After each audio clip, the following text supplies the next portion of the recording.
for University Center of Gender and Development, Dr. Minda C. Valencia, and all the heads of GOD from different campuses, our faculty and staff, all campus officials and faculty from PNU North Luzon, PNU Visayas, and PNU Mindanao. Good morning. Welcome to another webinar session on the ethics of care and education in the time of pandemic, as part of the webinar series organized by the Office of Gender and Development through the leadership of Director Brenda B. Villamor. Before we proceed to our program, please be reminded to mute your audios and stop your video cameras. Moving on, let us listen to the welcome remarks to be given to us by our Executive Director and Provost, Dr. Roel V. Avila. Thank you very much, Professor Capansana. Dean Rodrigo D. Abenes, Director of Finance and Administration, Professor Reynald Cacho, Director of Office of the Student Services, Dr. Amor F. Lunisa, Professor Brenda D. B. Villamor, our Head of the Gender and Development, to our speaker, who will be introduced to all of us later, all faculty members, and all PNU ones who are present and who have opted to participate or to take part in this webinar on the ethics of care and education in the time of pandemic. To all staff and personnel, good morning to everyone. I have to begin with the motto of my former best friend and relative. He was fond of saying life is a two-point system. The motto, which I could not really fathom, did not know what he meant by that, and I had no chance to ask him to elaborate. But I have kept on thinking about the interpretation, and I have found out that it's applicable to other things, particularly in a father-son relationship or mother-daughter relationship or a parent-child relationship. So caring is giving something. When we care, we give something. We can't say that we care without giving a portion of us to somebody. And providing educational opportunities is caring. It's caring per se. I have to navigate my message on Colossians chapter 3, verses 20 and 21. Children, obey your parents in all things, for this is well-pleasing unto the Lord. Father, provoke not your children to anger, lest they be discouraged.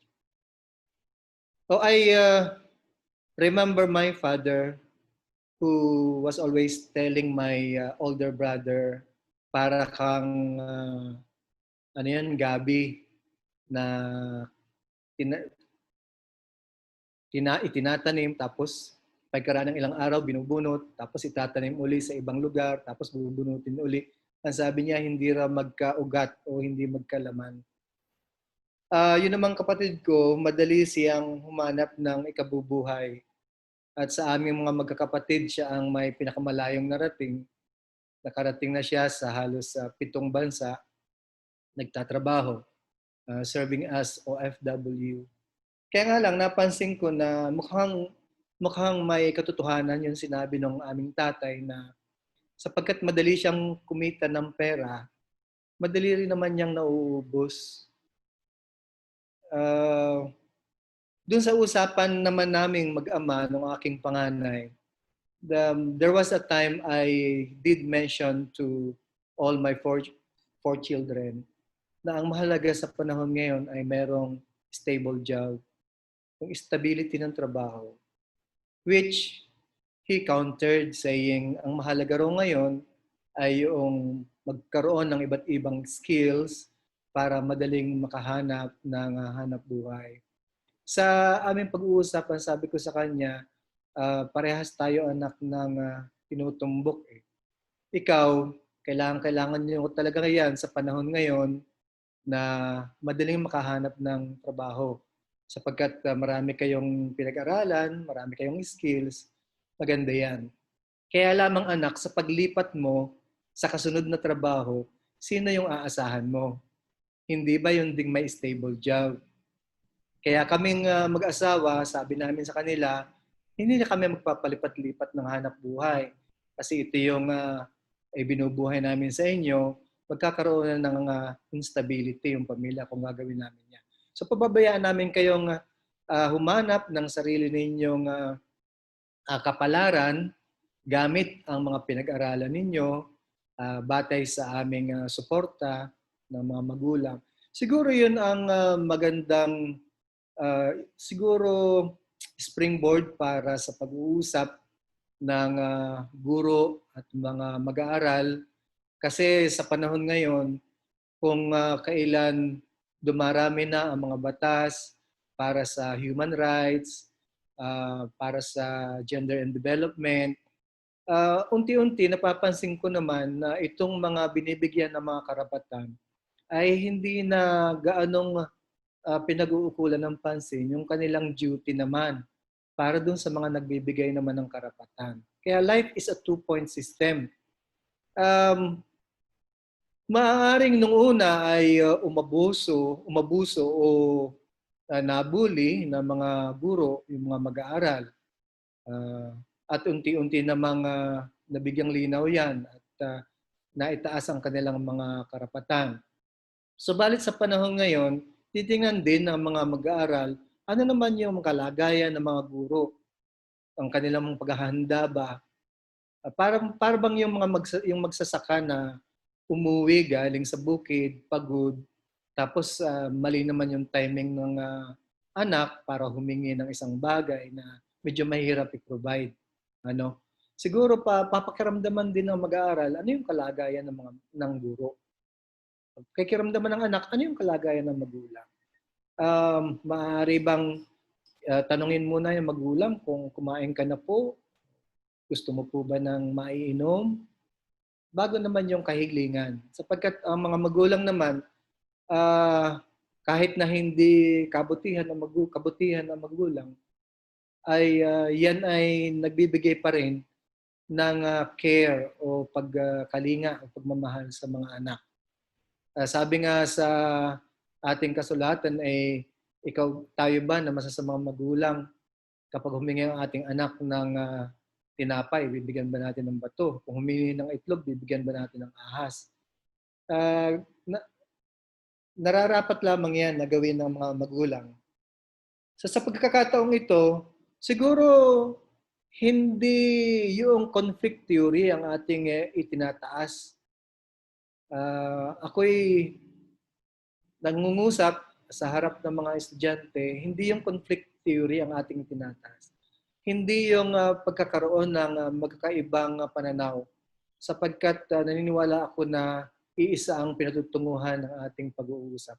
Sa webinar na ito, ipapaliwanag ng ating magaling na tagapagsalita ang tungkol sa ethics of care and education.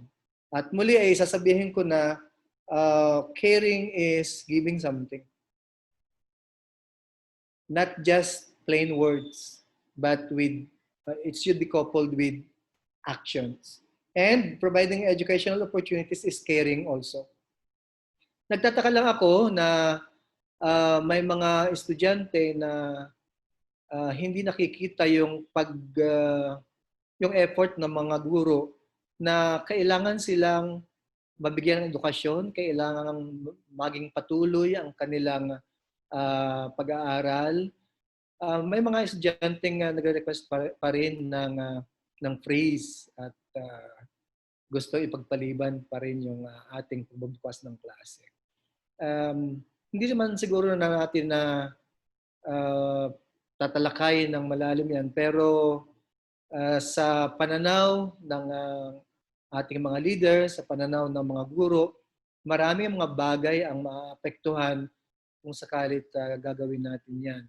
Siguro lamang sa panahon ngayon na tayo ay nagsisikap na bawat isa ay makasurvive, lumangoy, habang may mga magagaling na lumangoy na nagliligtas sa mga nahihirapan, itong mga nahihirapan lumangoy ay matutong kumampay, matutong maglangoy, at baka naman sa pagkakataong yan ay mas gumaling na sila at makatulong na rin sa iba. Siguro tulungan lamang ito. So I have to go back to my first statement that life is a two-point system. I know the faculty members do care.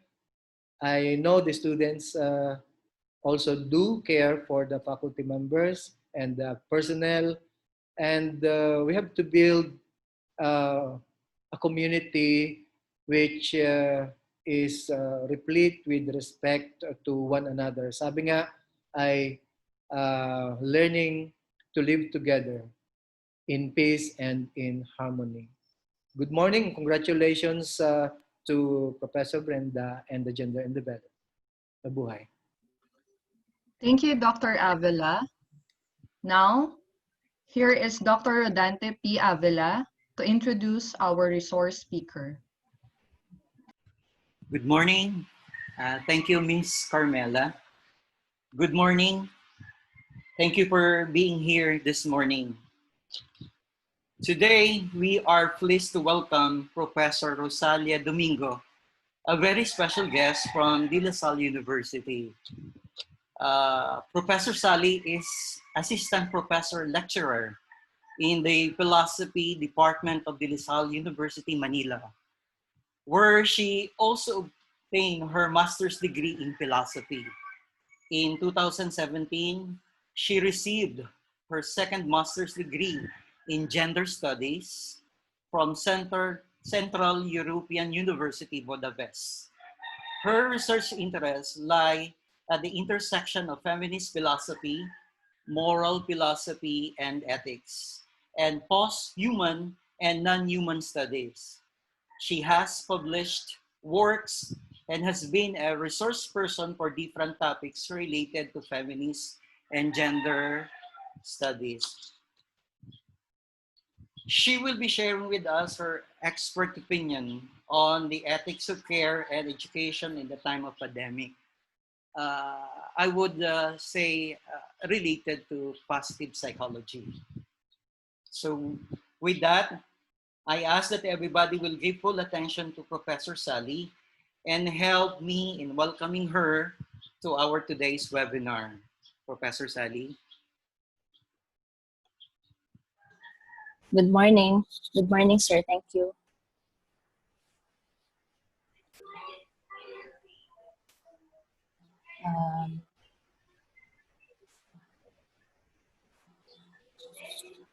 So I'll be sharing po the screen for today's lecture.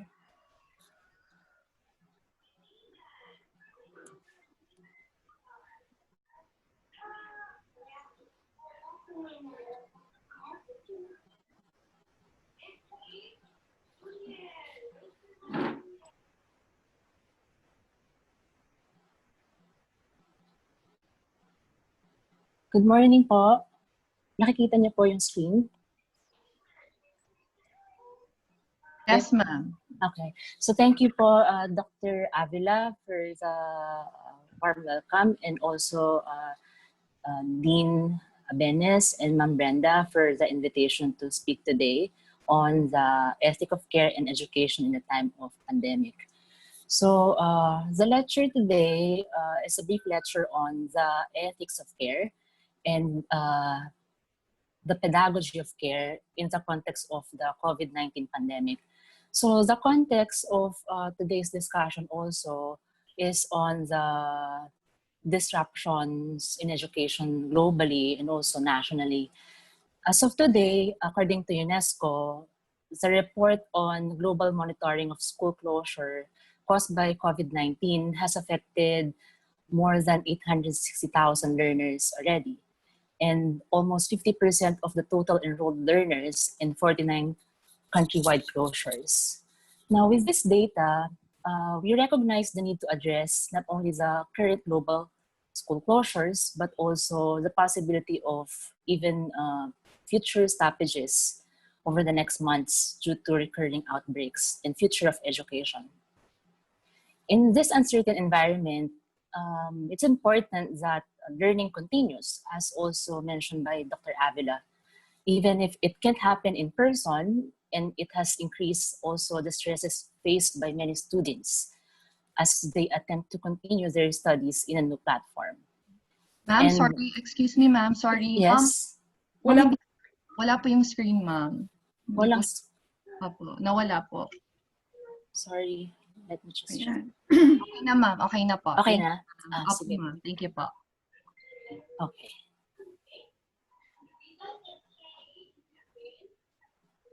So as I was saying, so this data we recognize the need to address the current issue surrounding education.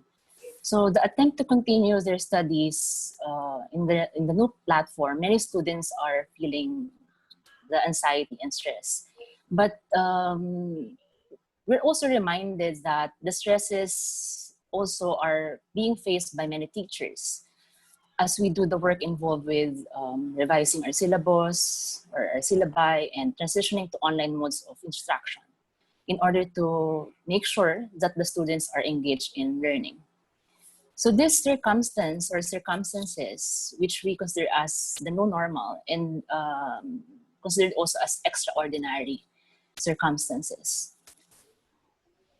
These circumstances surrounding this transition continues to make it all the more challenging for both the teachers and the students.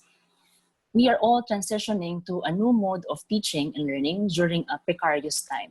So it's not just a simple transition from face-to-face to online learning in the previous normal setup. As the crisis evolves, needs also unique to the nature of living in this pandemic continue to arise, and it requires responses. One of the needs, of course, would include the needs for us to continue with learning and education. And this required responses that we are trying to address in the institutional level, or even in the depth and or shed level. As such, several new initiatives are emerging to help teachers. Students and institutions to navigate this new terrain are being offered, among others, establishing approaches to develop technological and pedagogical skills for teachers.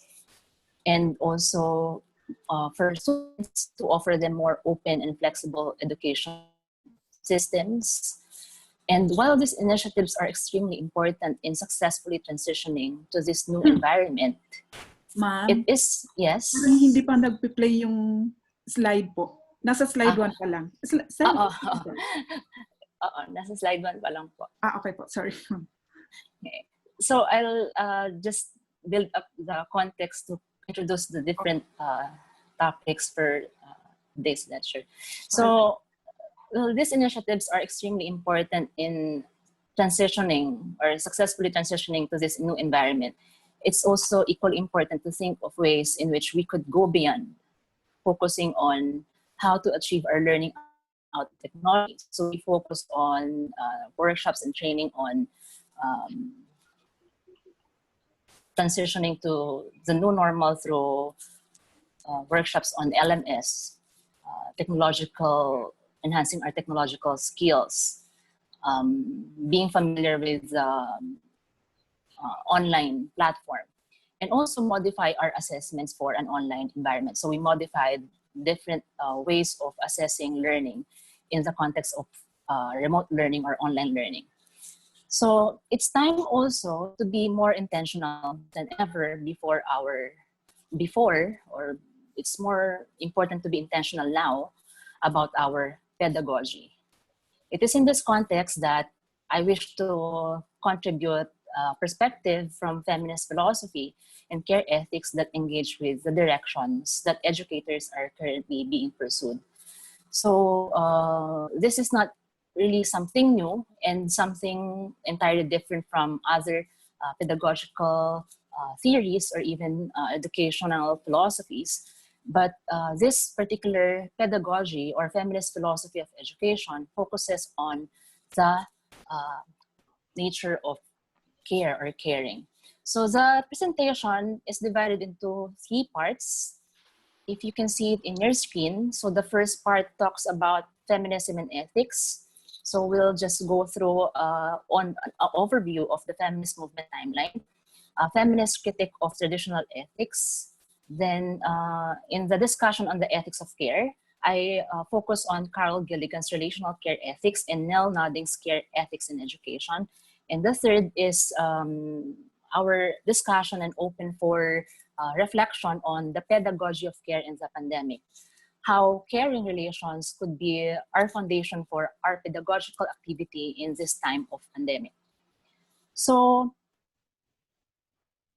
rather than tell you upfront what their ethical theories are, particularly Gilligan and Nodding's, sorry, we're going to build up to that so that by the end we are ready to reflect on how to embed an ethic of care in rethinking our pedagogy or our teaching methods or strategies and practice of teaching in an unfolding pandemic.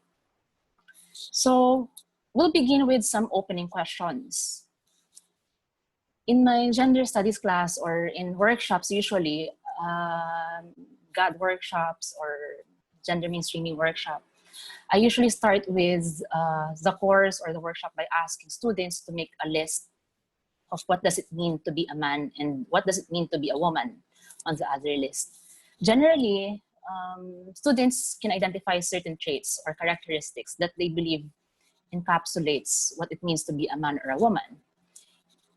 If you can think of like these characteristics, maybe you can also type in the chat box for discussion what you think is the meaning of the concept of woman and man. So you have your own ideas and also notions or even stereotypes that exist already in society on the meaning of masculinity, femininity. Ano bang ibig sabihin ng pagiging lalaki at pagiging babae? So generally, students can identify certain traits like men are more dominant, they are more decisive, they're typically more aggressive or less sensitive because they like rarely cry, they are less nurturing, and so on. Women, on the other hand, are usually characterized as sensitive to others' feelings. They are tactful, nurturing, they are more empathetic to those around them, and they are typically more caring than men. So maybe you'll disagree with these characterizations and say that it doesn't necessarily mean that all women are sensitive or all men are more maybe aggressive than women. So it's okay, and feminists actually also disagree with what it means to be a man and a woman. A second question that may arise when we talk about feminist ethics is whether or not men and women think differently about moral problems. So how do we think about moral problems? How do we analyze moral issues? Do men and women think differently about them? Do men and women have different moral ideals or values when faced with moral issues? You may say yes or no. And finally, we're gonna approach whether one approach is better than the other. So let's continue and start with the conversation and some basic shared understanding about feminism and feminist ethics. So usually when you hear the word feminism, what usually comes to mind? So pag narinig natin yung term na feminism, what are the things that we associate, ideas that we associate with feminism? Or do you even consider yourself as a feminist?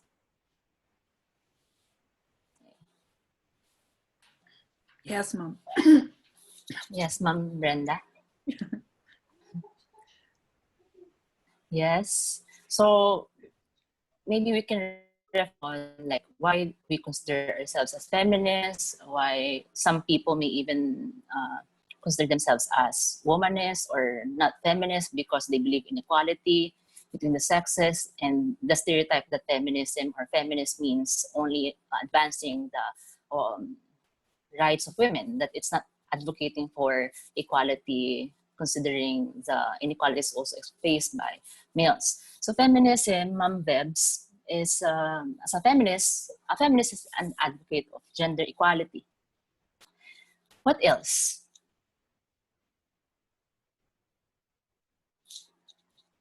So what do we associate with the word feminism? Or what do you think of when you think of someone who is a feminist? So, bukod kay Ma'am Vebs, tsaka kay Ma'am, si Sir Palses, feminist or feminism may involve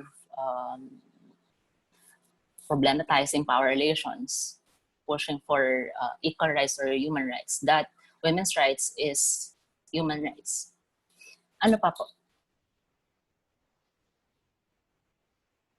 That a feminist believe that women can do what men can, and an advocate of Ma'am Rachel, an advocate of equal rights. Okay. So others may also equate it with being a man-hater, though it isn't. And hopefully everyone agrees and everyone is aware that it's not the same, and it's not feminism when you say that a feminist is a man-hater. So usually this is also one of the misconceptions about what feminism is. Now, the idea that morality is gender-based has something to do also with the critique of feminism, or the critique of feminists on traditional ethics. The idea that morality is gender-based, that there are different virtues for males and females, emerges in the ethical thinking of many philosophers, and in particular, it's central to the philosophy of Jean-Jacques Rousseau in the 1700s. In his work, Emile, Rousseau contended that what are virtues for are faults for men. So he thought that women could only be virtuous by becoming wives, mothers, and consequently dependent and subordinate in marriage. So in Rousseau's view, and this is shared by other philosophers during his time as well, women who pursued goals outside of the family were less desirable. And in what is considered as the first great feminist treatise, Mary Wollstonecraft attacked Rousseau's position and argues that virtue should mean the same thing for men and women. So since that time, there have been passionate debates about the idea of a female ethic, and that whether there are specifically female virtues.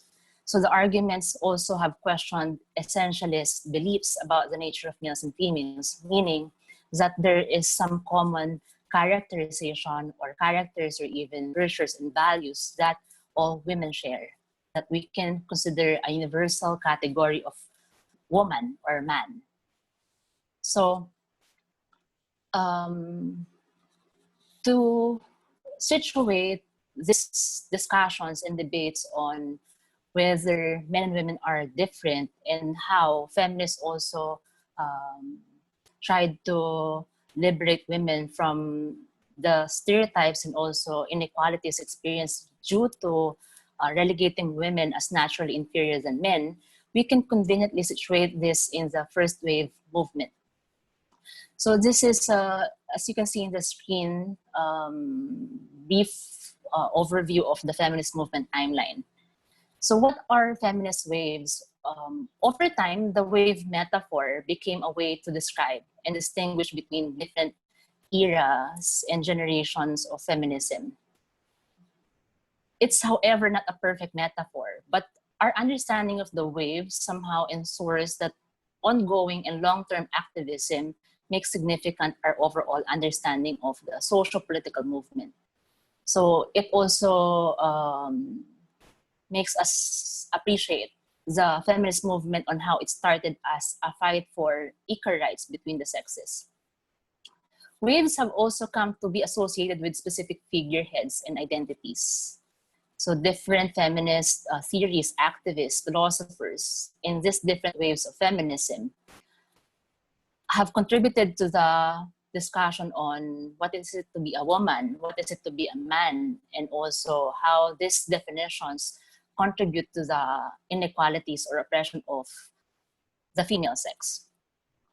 So these feminists or women, unfortunately, are often not reflective of the diversity occurring within the wave itself. So there are different feminists within each wave, making the narrative appear to be entirely tied to white feminism. So this feminist movement timeline reflects the Western feminist activism of that time. So the narrative appeared to be tied to not only white feminism, but also in terms of class, the middle to higher class feminism, as opposed to a more multicultural and intersectional social movement that emerged in the third to the current wave of feminist movement. In spite of these difficulties and limitations, the wave narrative still seems to dominate feminist scholarship and history. So it's easier to situate the theories and development of theories and activism in feminism by using the wave metaphor. So the wave or the feminist movement, like any other social movements, is constantly changing. In the present wave of feminism, if you notice in the internet, in social media, activism and advocacy for equality for all people would include issues concerning race, class, religion, age, or sexual orientation, which is the heart of the feminist agenda in the so-called fourth wave or feminist social media movement. So just a brief background on the concerns of each waves of feminists or feminism. So the first wave or women's rights movement or so-called equal rights movement refers to an extended period of feminist activity during the 19th century.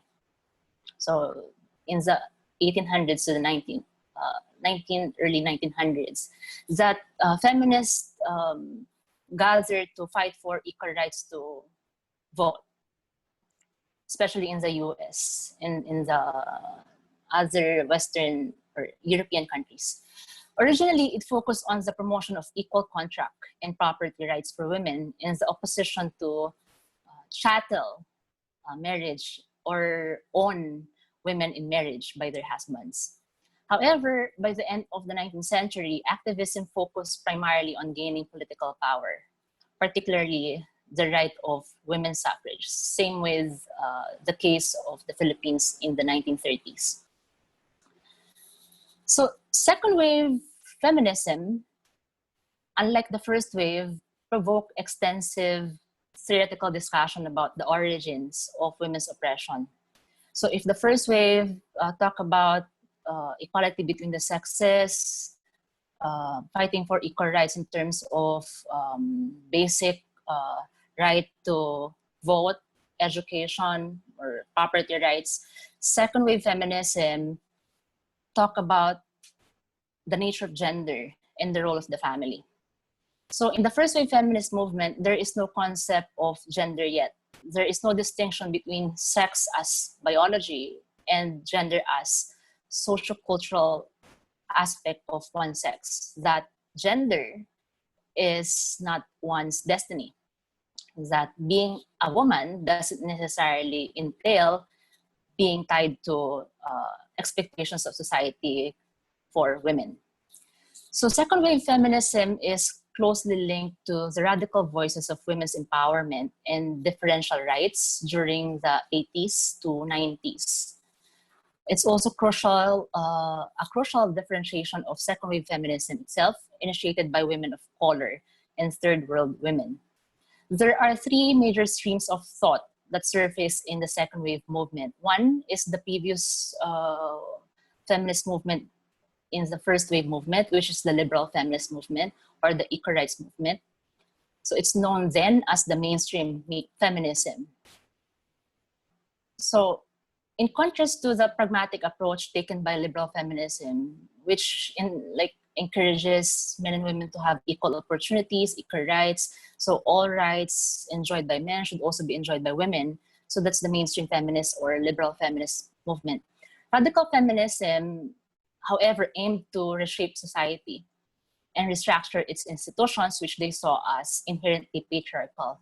And usually when we think of feminist movement or feminism, radical feminism is usually associated. What we have in mind is radical feminism movement. So it's actually focused on the system of patriarchy, critiquing systems of patriarchy, that the cause of women's oppression would be the institution that considers women as subordinate to men. So the third stream is the cultural or difference feminism. So the difference or cultural feminism rejected the notions that men and women are intrinsically the same. So they think that liberal feminism is misguided to think that all opportunities or even all rights that should be given to both sexes should be exactly the same. Because for cultural or difference feminism, they believe that men and women are different. They have also different needs. So we are not, like men and women are not intrinsically the same, and advocated celebrating the qualities they associated with women. So instead of like the liberal feminist movement making women honorary men by giving them the same rights that men enjoy, they think that the greater concern for women is to enhance or deconstruct even the notion of femininity. So instead of looking at femininity, feminist values as secondary, as devalued by the masculine perspective, so they give feminine values like caring, vulnerability, different positive meaning. So their greater concern for effective relationship and nurturing preoccupation with others were celebrated by difference feminists. Inherent in its message was a critique of mainstream feminism's attempt to enter traditionally male spheres. So liberal feminism, which we also see as one of the mainstream feminism today, is to encourage women to go to the field of men so that we also make, in a sense, men and women equal. So this was seen as denigrating women's natural inclinations by attempting to make women more like men. So we've seen, like in history, how women were attributed with masculine values as well, and say that men and women can be the same. So difference feminism critique that movement. However, difference feminism was charged with essentialism or essentializing women's nature, that also considers women as having the same essence. So you see that based on these different waves or different streams of feminist thought in second wave feminism, that feminism is not monolithic. There are many feminist movements, feminist theories, and even feminist groups would disagree with each other in terms of different gender feminist issues. In the third wave feminism reclaims traditionally sexist images and redefines what it is to be a woman. An argument often made was the exclusive nature of the movements and the marginalization of minorities in the mainstream. So they felt a feminist group in the third wave movement felt that certain groups of women have been marginalized by the first two waves. So they proposed a different politics, one that challenges notions of universal womanhood and articulates ways in which groups of women confront complex intersections of gender, sexuality, race, class, and age-related concerns. That there is no one definition of femininity or there is no universal womanhood, because there are also influences of the intersection of different categories of identity. So issues like gender and race, or even gender and class, belonging to a particular class would have a different experience of oppression. So the third wave thus primarily tried to bring in communities that were previously left out of feminist goals and recognize the intersectionality of oppression. So for example, post-colonial third wave feminism is concerned with establishing a new critical perspective or global perspective by creating alliances between subaltern feminisms, queer theory and politics, to create a platform for what has now split into the lesbian, gay, bi, transsexual, and transgender movements. So queer and transgender feminists attack what they see as the crux of the problem. So if the first two waves of feminism criticize the systems of patriarchy that would cause the oppression of women, third wave started the discussion on the problem of heteronormativity, or the problem of considering heterosexuality as the norm. So a new wave, according to some feminists, is emerging.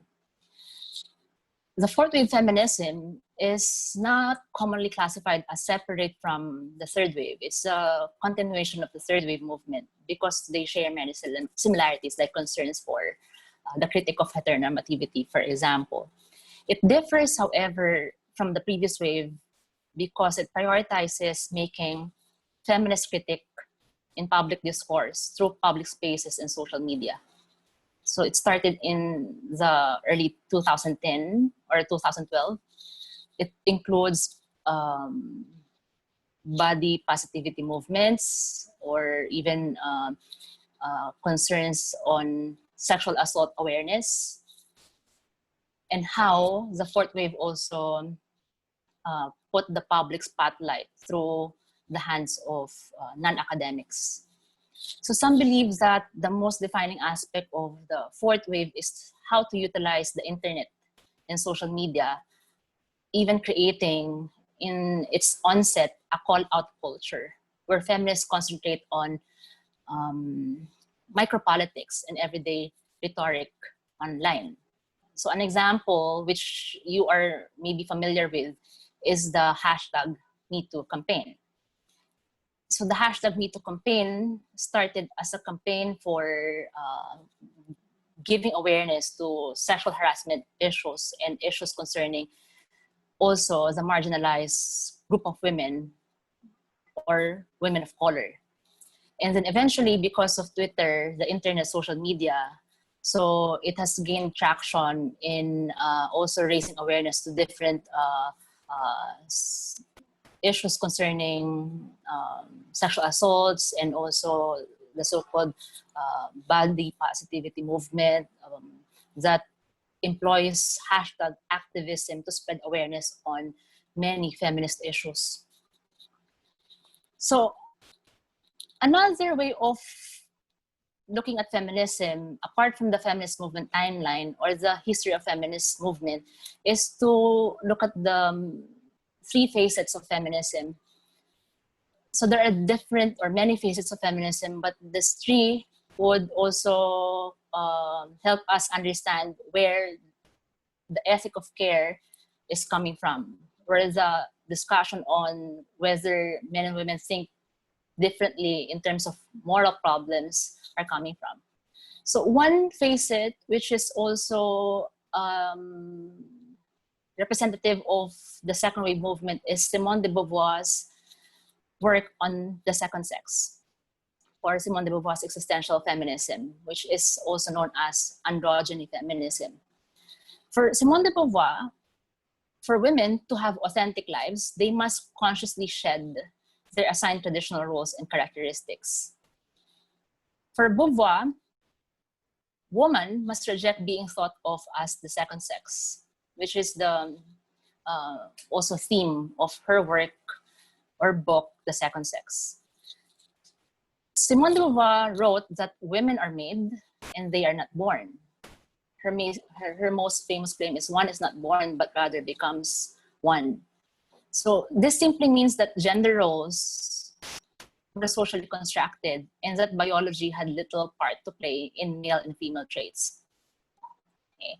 So going back to the opening question, what does it mean to be a man or a woman? So we may have our own notions of what a woman is, what a man is, based on what we associate with a man and a woman based on their biology. But for Beauvoir, a woman is more than her biology, more than her sex or the essential nature we attach to femininity. So this started also the discourse on the difference between sex and gender. That if sex is biological and considered as natural, gender, on the other hand, is sociocultural. So we just assign this expectations based on the expectations of society. So this claim is not meant to suggest that Beauvoir's demands is for the removal of femininity or masculinity or androgyny or an androgynous future where femininity and masculinity do not matter anymore. He or she still affirms sexual difference and commits to an androgynous future, meaning the difference that relegates woman as the second sex can be transcended.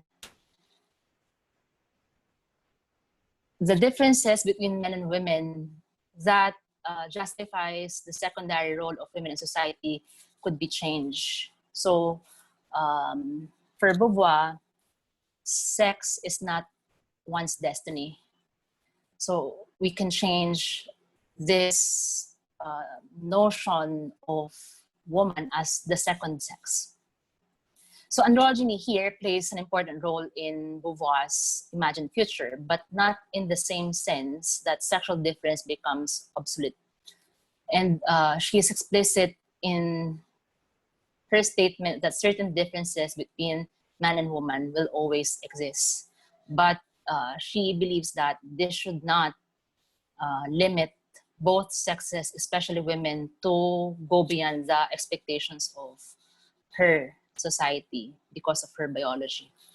Another facet is Huff Summers' equity feminism. So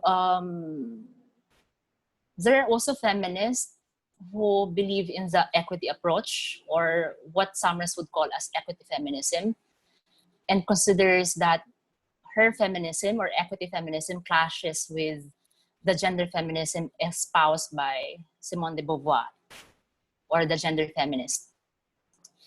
In her work, Who Stole Feminism, the ideology that our society is best described as patriarchy, a male hegemony, a sex gender system in which the dominant gender works to keep women cowering and submissive, is being critiqued. She criticized other feminists as perpetuating the role of victim. And even for her, this feminists would be ready to fabricate atrocities.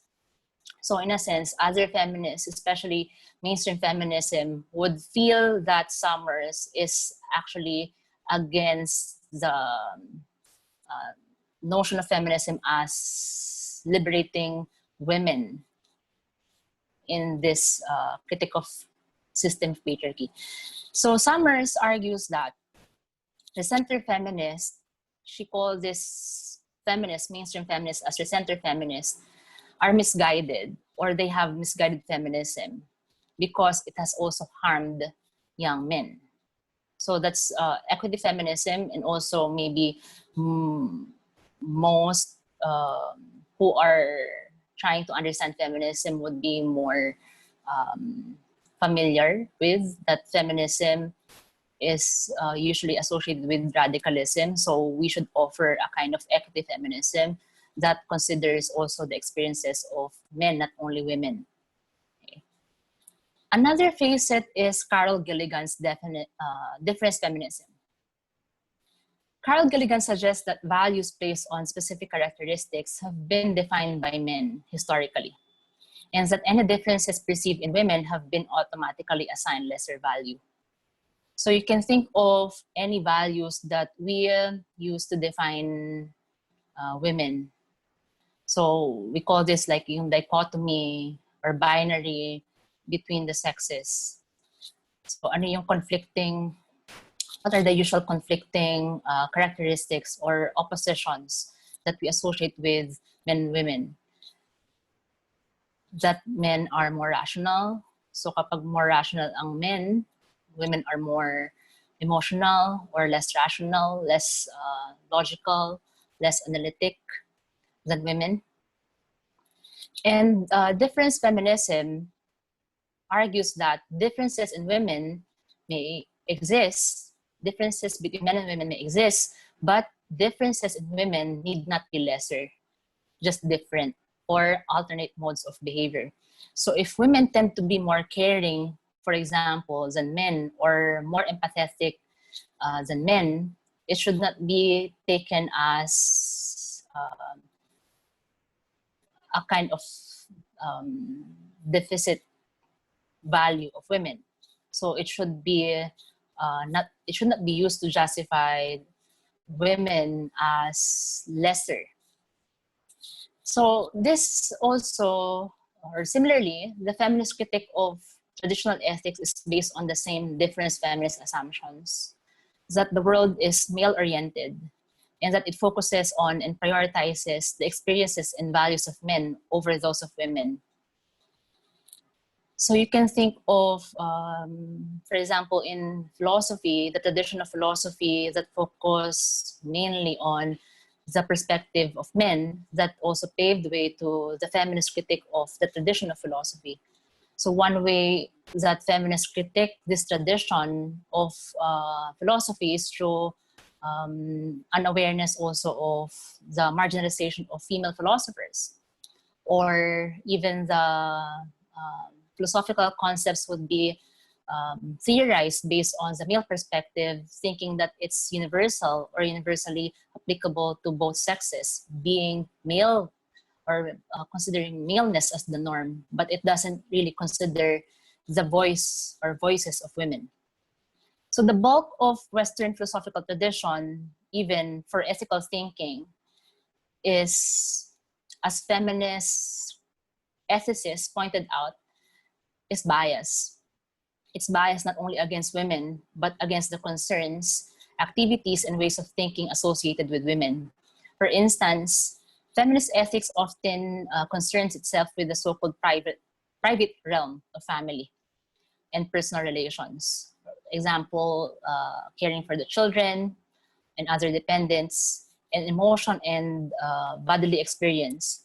All areas of life which have been regarded as feminine, and none of which fits comfortably into traditional moral frameworks, or the so-called ethic of justice. So there is no room for the discussion on caring as a moral value, or personal relations, or vulnerability even as moral value. So in the ethic of justice or traditional ethics, they focus more on rule-based ethics that discounted the value of emotion that has been traditionally associated with femininity. So feminist ethics also provide ethical strategies for dealing with one's private life. So it's not only theoretical, but the practical goals of feminist ethics, as Alison Jagger pointed out, is one, to articulate moral critiques of actions and practices that perpetuate women's subordination. So this is, in a way, to offer ways of acting to undermine the subordination of women. And they aim to create a gender equal ethics, where women's lives are different from men's, and they are more likely to experience discrimination and heavy burdens of childcare. So if Summers, for example, lobbies for equity feminism, difference feminism, and the feminist critique of ethics highlights that there will always be issues unique to the experience of women. How women, for example, are more likely to experience gender-based discrimination as compared to men. Another is like the unique experience of childcare or the heavy burdens of childcare, which may result in greater sympathy, according to different feminists, for those who endure hardships, but should not be used to justify or perpetuate the secondary place of women in society. So men may be socialized to be more rational and less emotional, which may increase moral reasoning based on rigid principles, but does not necessarily mean that it's better. And it doesn't also mean that all men subscribe to this ideal of rationality as better than the emotional moral value. Another second bullet, to prescribe also morally justifiable ways of resisting such actions and practices. So feminist ethics paid attention to these different identities and perspectives and became centrally important to taking women's lives and experiences seriously. So they take seriously what is then considered as personal and opening the discussion in the public and claiming that the personal is political. That certain personal issues, private issues concerning domestic violence, for example, or issues of oppression within the private sphere have been brought into the discussion in public. So a feminist ethic envisions also morally desirable alternatives that will promote women's emancipation. So the goal is not only to critique the theories that may be established or created from the masculine perspective, but to also help promote women's emancipation or to emancipate women from different forms of oppression. So as a feminist ethic paid attention to the feminist position that feminists are committed to eliminating the subordination of women in other oppressed persons. Although they may start with and concentrate on the experiences of women, they also are interested in patterns of oppression of other oppressed groups. Okay, so their concerns extend to patterns of domination and subordination, such as racism and classism. So, as pointed by Jagger, feminist ethics creates a gendered ethics that aims to eliminate or at least ameliorate the oppression of any group of people, but most particularly women. So the notion or misconception that feminism is only for women or it only tackles issues of women and only offers a way for women to be more gender equal with men is also misguided. That feminist ethics, although again the term feminist may be associated with the term feminine or the term female, feminist ethics is a discourse, a practical discourse on liberating any group of people who experience oppression. Okay. So, care ethics is a type of feminist ethics. There are different feminist ethics.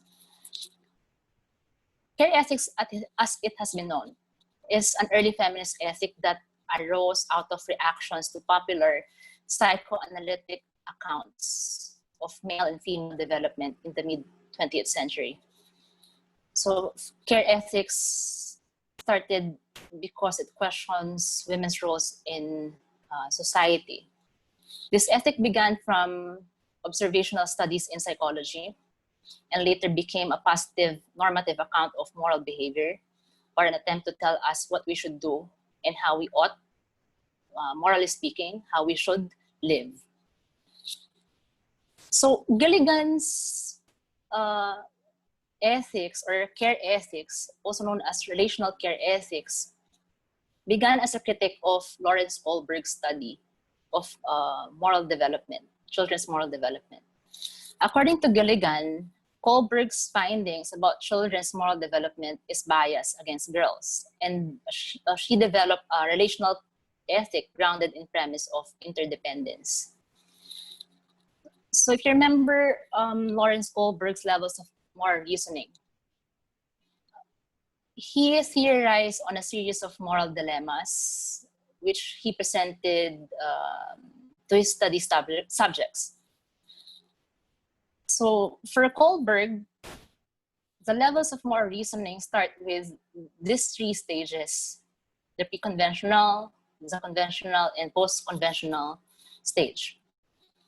So in each stage, there are goals. Number 1 and 2 for pre-conventional usually starts with obedience or the fear of punishment. So we do what is good because of the fear of punishment. It's also known as the blind egoism perspective. So our moral action is guided by fear of punishment in the pre-conventional stage. Number 2, in the pre-conventional stage, is the self-interest, that we're guided by self-interest. So after number 1, because of fear of punishment, we also do something, we do the right thing based on self-interest by asking, what's in it for me? What's the reward? It's also known as instrumental egoism perspective. So I'll do what is good because I know that I'll gain something from it. I'm after the reward. In the second stage, or the conventional stage, the transition now from obedience and self-interest moves to interpersonal conformity. That social norms and social relationships are respected.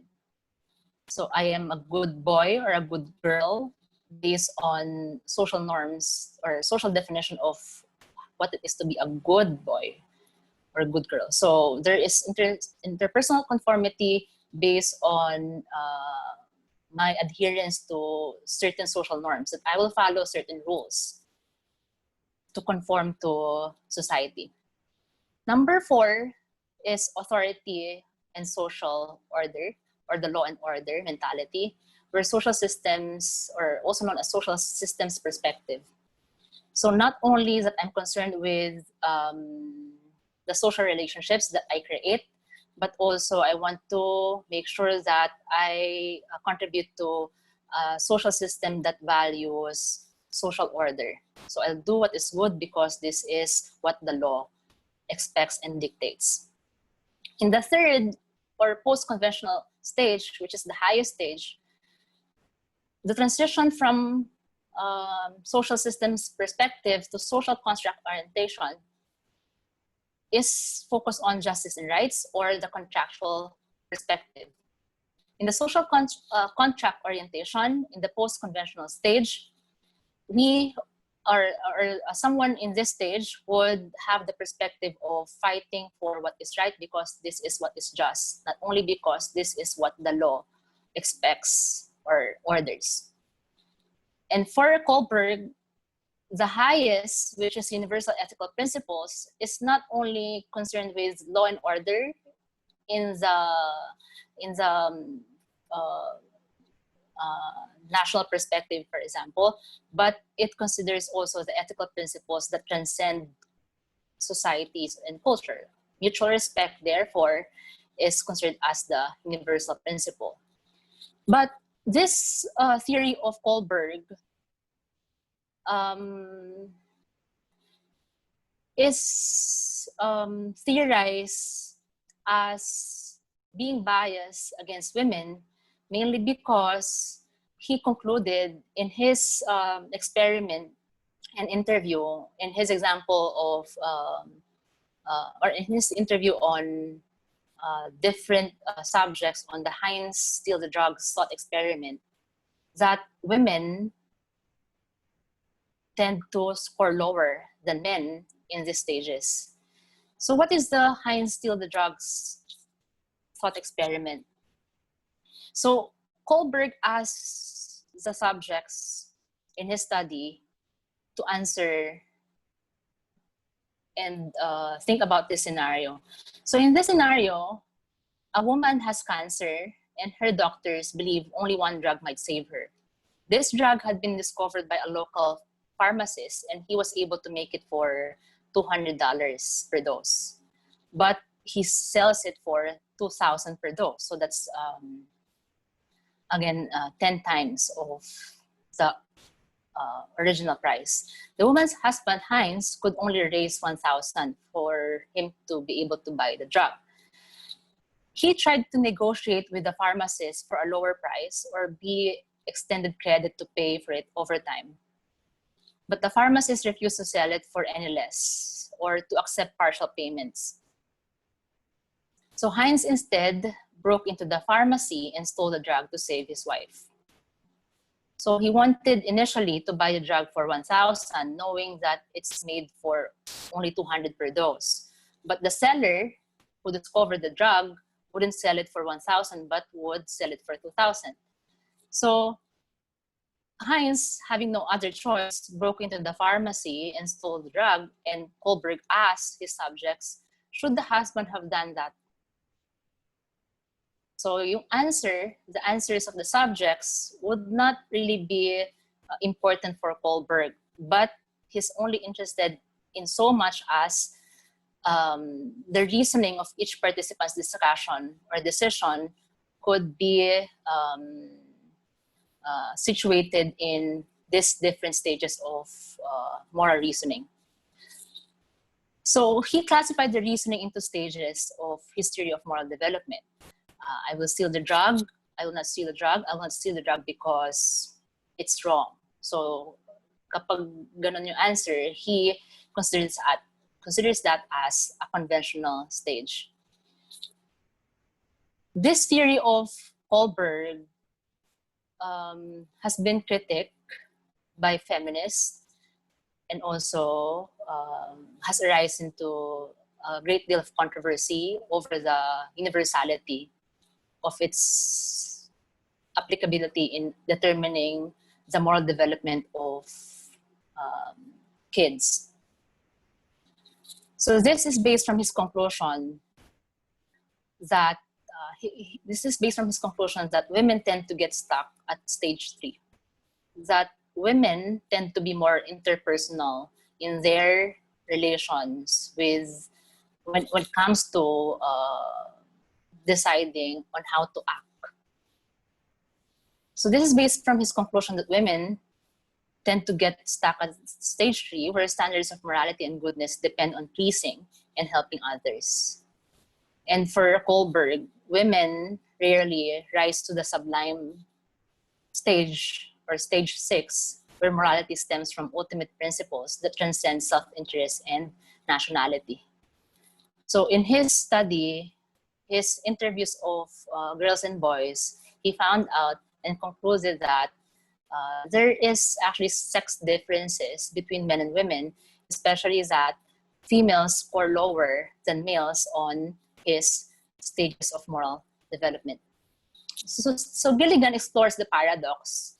Gilligan was a student of Kohlberg and claims that the very traits that have been traditionally associated with women's goodness, their concern for and sensitivity to the needs of others, being concerned with interpersonal relationships in Kohlberg's stage, are the very qualities that have led psychologists to describe them as morally inferior to men. So Gilligan argues that the issue is not one of moral superiority or inferiority, but rather that men and women have two disparate or different modes of experience that eventually affect their values and views of the world. Because of the different experiences of men and women, they may also have different views of looking at what makes something moral or immoral, whether Heinz should have stolen or not stolen the drug. Gilligan argued that if women are more emotional than men, and that women pay more attention to relationships rather than rules, this is not a sign of women being less ethical. Because in Kohlberg's stage, women or girls rarely pass the third or even fourth stage. So Gilligan may have deemed these differences to be natural and associated with sex rather than gender. These differences may well have been socially constructed and therefore the result of nature or nurture. So women may tend to be more sacrificial or empathetic, not mainly because they are naturally caring or sympathetic, but because of their experiences or how they have been socially constructed or how they have been nurtured. So Gilligan proposed these three moral positions that represent different extents or breadth of ethical care. So unlike Kohlberg, in these stages, she also made use of the pre-conventional, conventional, and post-conventional stages. But in these three stages, unlike Kohlberg, she does not claim that the positions form a strictly developmental sequence. So it's not hierarchical. It's not starting from the first stage to second and third stage, but only that they can be ranked hierarchically according to their depth or subtlety. So there is no fixed development from pre-conventional to post-conventional. So the first position is, in the pre-conventional, is survival orientation. The goal is individual and survival. So usually actions here in this first position consider one's personal needs only. So it's similar to the pre-conventional stage of Kohlberg. The position 2, which transitions from selfishness to responsibility to others, may be similar also to Kohlberg's conventional stage, where self-sacrifice, however, for the stages of Gilligan's ethic of care is goodness. So the position 2 claims that action that considers others' needs or preferences, but not one's own, is conventional care. So from pre-conventional, where the goal is survival, usually in this stage of ethic of care, girls that would follow, women that would follow this developmental stage would transition from selfishness to self-sacrifice as goodness. And then transition to the post-conventional stage from goodness to truth, that is, she is a person too. So the third position is integrated care, where action that attempts to coordinate one's personal needs with those of others.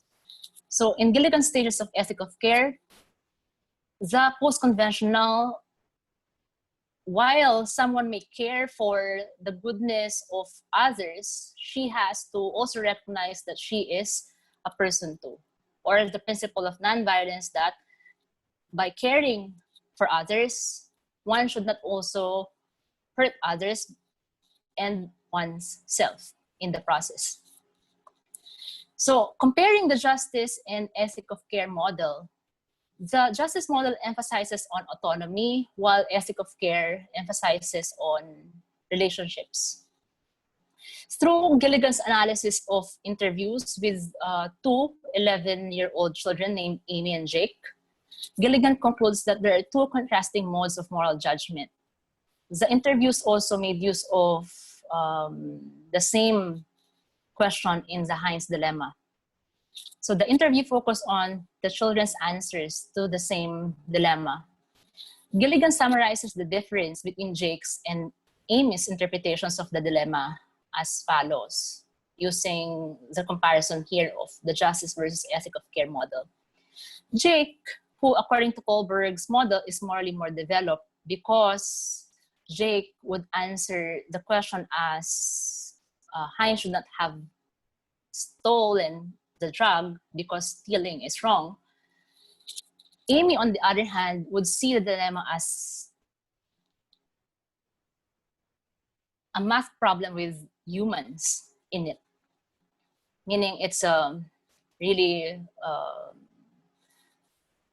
a moral problem or a math problem, meaning it's to be thought of rationally. But remember that we are not only talking about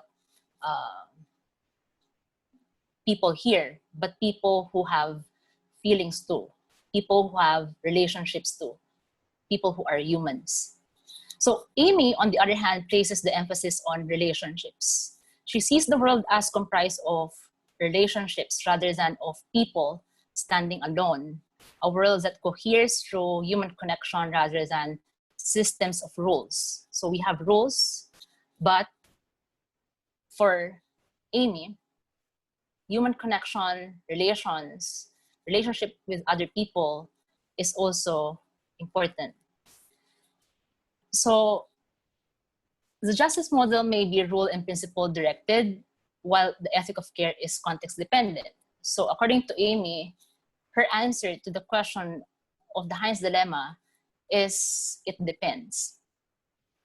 Okay.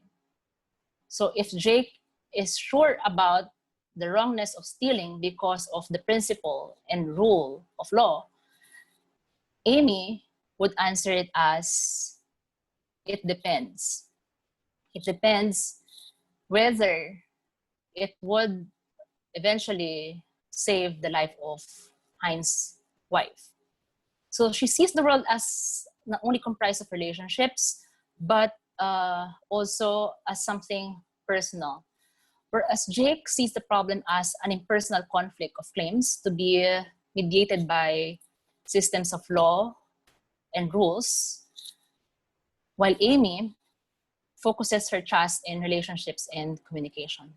So it depends. There are possible answers given by the girls that Gilligan interviewed. Amy, for one, would claim that maybe there are other ways of getting the drug, or compromising with the seller, or maybe justifying that Heinz should have really done that because the life of an individual is more important than the rule. So Gilligan's conclusion is that there is more than one voice when it comes to moral problems, and we shouldn't place like girls, or we shouldn't place our analysis of the moral development of girls based on a standard of morality that is biased against the experiences of women or the voice of women. Thus, the title of her work, A Different Voice. So the different voice for Gilligan, in contrast to the logic of justice, moves from the emphasis from the abstract values of universality or logic and detachment to an emphasis on relationships, care, and responsibility. As this example demonstrates, the ethics of justice is impartial. So it doesn't matter what Heinz's relationship with his wife is, because principles must always be applied in the same way, even if that means it negatively impacts the individual or someone they are close to. On the other hand, the ethics of care is contextual. Morality isn't based on abstract principles, but on real relationships. So given these gender differences, Gilligan proposed that women don't stop developing morally at lower levels than men, but it appears to be so because they are somehow analyzed, their actions have been analyzed based on that particular justice of ethic that focuses only on male values. So women's moral development simply continues along a different trajectory according to Gilligan than the ethics of justice measured by Kohlberg's scale. So women or girls have been measured impartially and with bias by the justice model. Now, like Gilligan, Nodding's or Nell Nodding's book or work in care ethics and education is critical of traditional ethics. Like Gilligan, Nodding's is critical of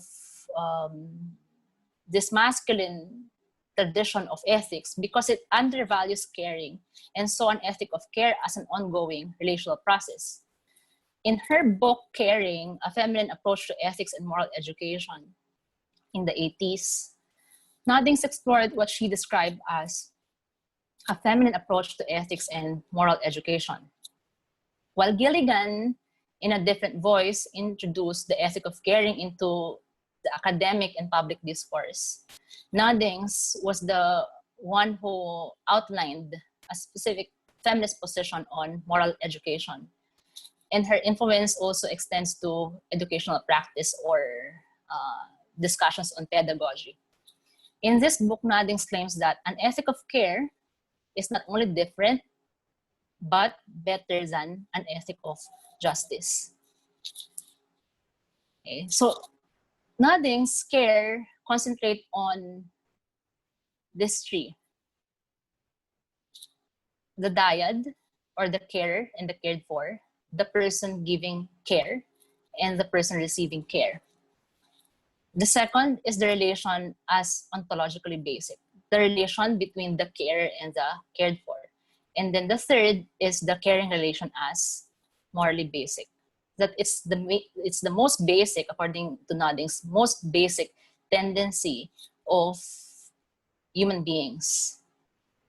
So instead of emphasizing individual moral agents and principles to which each must adhere, for Noddings, all of us begin life in relation. And it is within relations that we become recognized individuals. Even using the example of mother-child relationship, that we begin with relation as being cared for as a child, and also a parent or mother giving care. So that's why for Noddings, ethical caring should come from a belief that caring is a right way of responding to another human being. But what is ethical caring? Noddings distinguish between natural caring and ethical caring. For Noddings, while we are naturally inclined to care, it's not always easy to bring about or extend this care. There may be instances or situations that it would be difficult for us to care. So like, for example, in the context of the pandemic where everyone is affected, so we care for ourselves, but we also recognize the need to care for others. But sometimes natural caring could be diminished.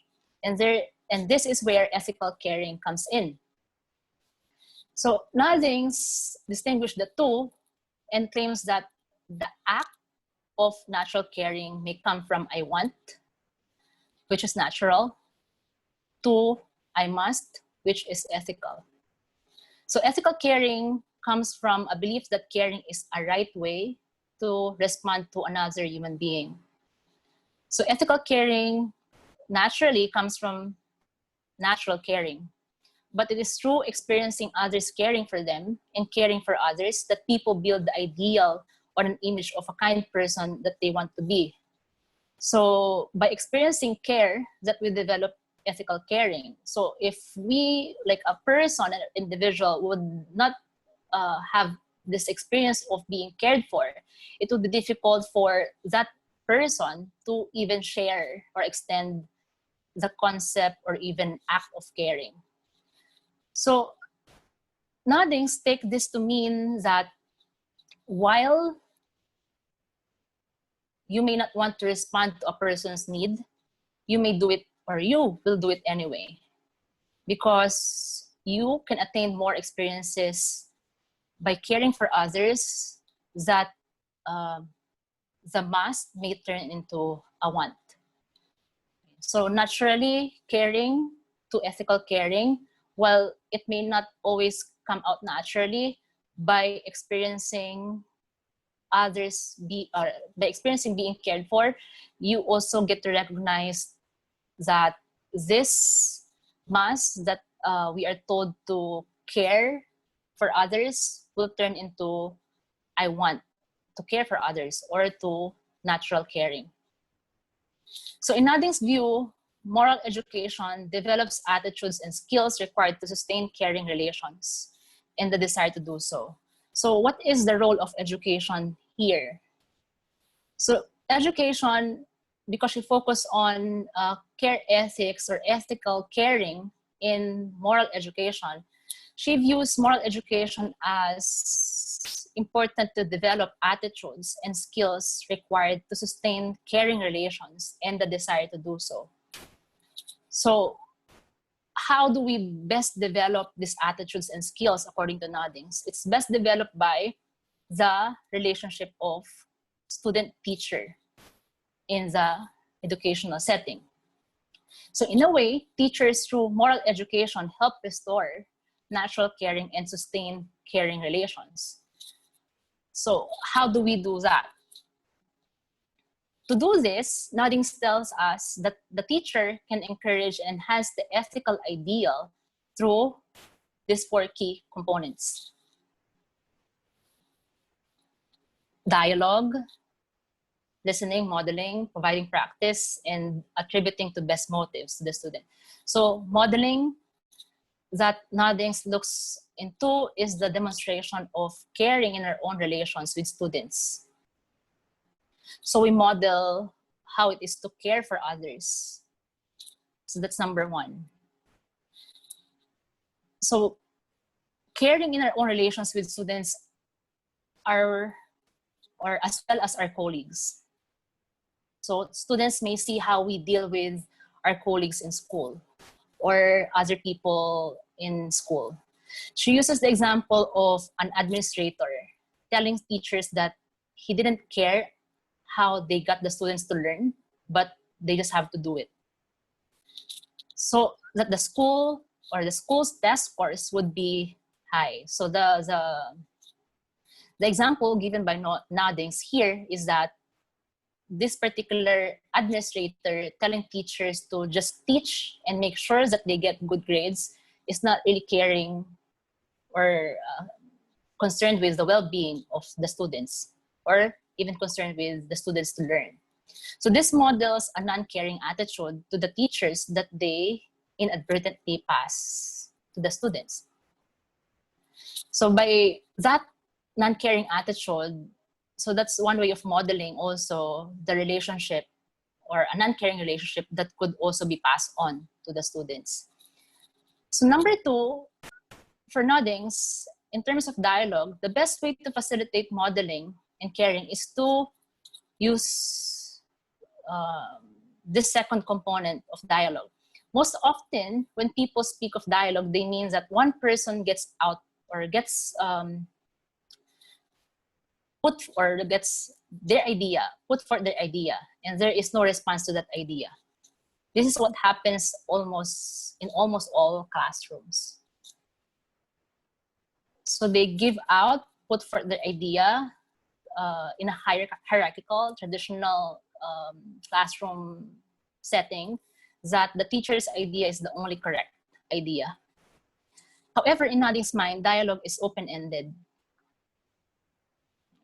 This is easily seen when dealing with a difficult student. For instance, the discussion with a student goes much better if the teacher is willing to really listen to what is going on with the student, rather than telling the student how it's going to be, with the student having no chance of sharing the student's feelings. So it's a dialogue, whether in the context of having school rules or classroom rules, to also have a dialogue and ask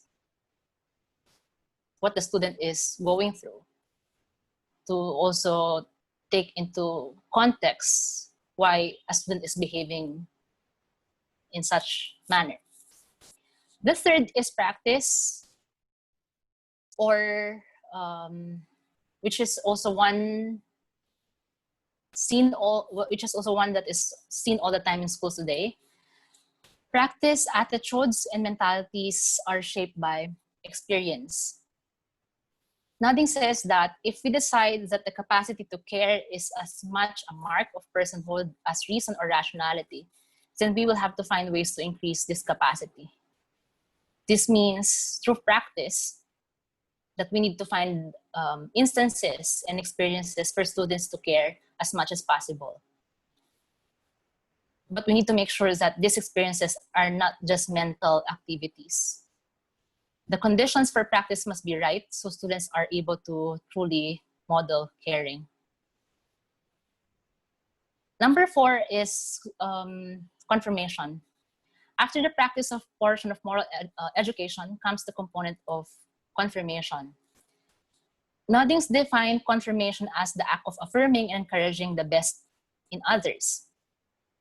Noddings believes that this only effectively works when we know the other well enough. So how do we confirm a student? How do we regard them or consider their work as good? If there is no caring relation in place, there is no trust in the affirmation. So if you affirm the student without having built the trust in the relationship, then the affirmation are but empty words.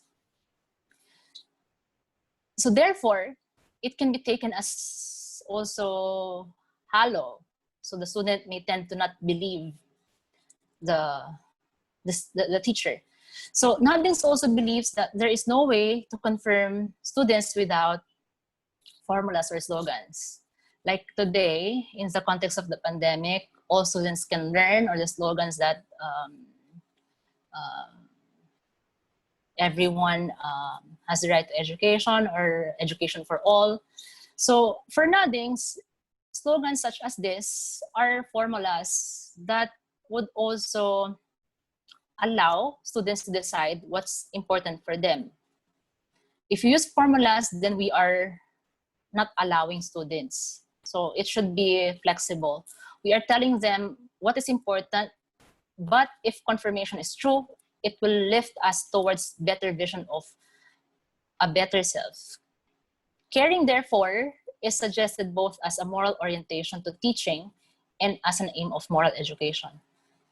So caring for Noddings, or care ethics in education for Noddings, is a pedagogical activity, a moral orientation to how we teach, and at the same time, it's the aim of moral education, or it's the aim of education in general. Okay. That we create a caring relationship to also empower our students to, by experiencing this care, extending care for others. So in caring education, a more recent work of Noddings, she further looks at caring relations as the foundation of pedagogical activity. So how do we strategize our teaching? What methods should be used? What pedagogical activity should be present? So Noddings sees education in its widest sense as being central to the cultivation of caring in society. Noddings sees caring in the classroom not only consists of the teacher caring about the student, but also helping the student to learn to develop care with others, and also caring about the environment around them, including learning. So it's not an abstract concept that I say I care for my students, but it's also a practice of showing care to the students by encouraging them to learn, or by what we are trying to figure out in this time of pandemic on how to allow and engage students to continue learning, and also the kind of environment that we provide in this new setup of remote learning. So Nell Noddings' approach is to examine how caring is actually experienced, what she might describe as a phenomenological analysis. So phenomenologically, for Noddings, she asks, what are we like when we engage in caring encounters? Okay. So the pedagogy itself appears phenomenological as it focuses on the caring encounters rather than the application of the abstract concept of the virtue of caring. So Noddings' ethics of care in education as a phenomenological activity or analysis of caring reveals the part that each participant plays. So this includes the one caring or the carer. Remember the dyad? So the caring, or so the one caring, is first of all attentive. She calls this as engrossment, or being mentally attentive. So the one caring is attentive that she is receptive to the one being cared for. She is receptive that she receives what the cared for is feeling and trying to express. It's not merely diagnostic, meaning measuring the cared for against pre-established ideal. Rather, it opens the carer to motivational displacement. Motivational in the sense that when I care, or when the teacher cares, the motive begins to flow or begins to be felt and recognized by the cared for. So this does not mean that the teacher will always approve of what the student wants, nor does it mean that the teacher will never lead the student to a better set of values. But with this attentiveness, the teacher must take into account the feelings and desires that are actually there and respond as positively as the values and the teacher's values and capacities allow. So that first part of the encounter should be present for a caring relationship to exist. So the other one is the cared for, recognizing the caring and responding in some detectable manner. So in the caring relation or encounter, the cared for recognizes the caring and responds in some response by recognizing that the one caring is providing that care. So an example given by Noddings here is when an infant smiles and wriggles in response to the mother's caregiving, that's recognition of the mother being, or the mother providing care for the infant. On the context of the student, on the other hand, a student may acknowledge the teacher's caring directly, like with verbal gratitude, saying messages of gratitude, sabihin na thank you, or simply pursue her own project more confidently. So sometimes it may be in a form of responding verbally, or sometimes the recognition is shown through doing good with school, performing well in class. So the receptive teacher can see that her caring has been received by monitoring the student's responses. So without an affirmative response from the cared for, we cannot call an encounter or relation of caring. So even if the teacher extends and is attentive to the needs of the students, if the student, the being cared for, is not recognizing that attentiveness of the carer, there is no caring relations. So in a way, there is a kind of reciprocity in this relational care ethics of Noddings. So these caring relationships provide the foundation for successful pedagogical activity. Number one, according to Noddings, as we listen to our students, we gain their trust. And in an ongoing relation of care and trust, it is more likely that students will accept what we try to teach. So trust has to be built for us to proceed with or even have a successful pedagogical activity. So they will not see our efforts as simply doing our duty or our work, but rather as a cooperative work proceeding from the integrity of the relation. So a trust has already been built. Number two, as we engage our students in dialogue, we learn about their needs, their working habits, interests, and talents. By engaging the students, we gain important ideas from them about how to build our lessons and plan for their individual progress. So even if we have planned out already the modules, the syllabus, or the learning outcomes and objectives, as we get to know our students, we also get more flexible on how to deliver the lessons. Number three, as we acquire knowledge about our students' needs and realize how much more the standard curriculum is needed, we are inspired to increase our own competence. So caring, therefore, is not just an emotion it's not just showing an emotion or even showing appreciation and encouragement to the student. On this last, the matter of competence, it might be said that caring implies competence. So that means that teachers in caring relations are continually pressed to gain greater competence. So as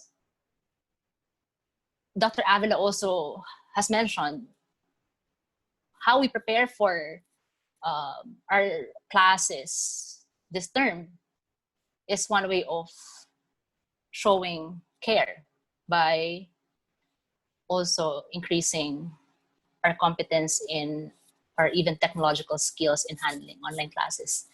So the caring relation is essential as a starting point and a continuous framework of support to ensure that competent teaching is achieved. So this last point, number 3, sums up the entire program of NADING's Care Ethics in Education. It explains why teachers must care, for whom we must care, and reminds us that caring is not all about being nice and generous, but accepting the responsibility to work continuously on our own competence. So it does not stop with being nice to the students or understanding their needs, but also continuously learning to best serve the interests of or promote the best interests of our students. So the goal is to strive for competence because we want to do our best for those we care for, not simply because of the end goal of competence. So for the last part of this lecture, we may also ask the question, how do we situate or make relevant the ethic of care or the pedagogy of care during the pandemic? Especially that what we are experiencing during the pandemic isn't typical. It's not also a typical online instruction that we are preparing for. Remember that these are not normal teaching and learning conditions. We recognize that we are in a pandemic characterized by extreme uncertainty, and we are feeling individually and collectively vulnerable. So in this context, we ask the question, is it possible to do online teaching in a time of pandemic that remains true to the values espoused by the feminist pedagogy of care? So considering that this philosophical perspective on education is conceptualized in the context of more of a face-to-face teaching learning perspective, how do we ensure a caring instruction for our students as we navigate the switch to online platforms for our courses and cope with our own stress and hardships during this pandemic? So these are some of the questions that we ask as teachers. So how do we ensure a caring instruction while we also recognize the hardships that we are individually or collectively are facing in this pandemic? So we'll end the lecture with these 2 questions. 1, what does a pedagogy of care entail in online learning? The skills required to survive and thrive during and after the pandemic will be based on uniquely human qualities. How we can make relevant the value of care or the ethic of care during and even after the pandemic. We're concerned with a lot of issues like how do we engage the students online?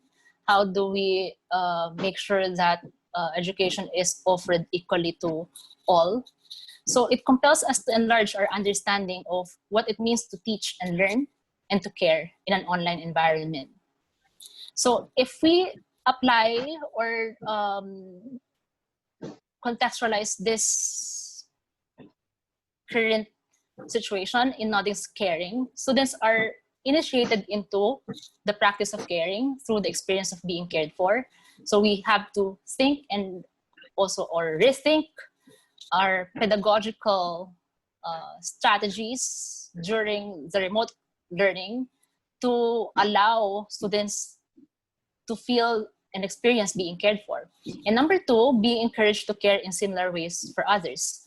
So we will need to go beyond focusing on how to achieve our learning outcomes with technology. So we are concerned, of course, with achieving learning outcomes through the use of different online platforms, LMS, different modes of learning. So we need to go beyond focusing on achieving these learning outcomes and modify our assessments for an online environment. So we modified already how we assess them in this online environment.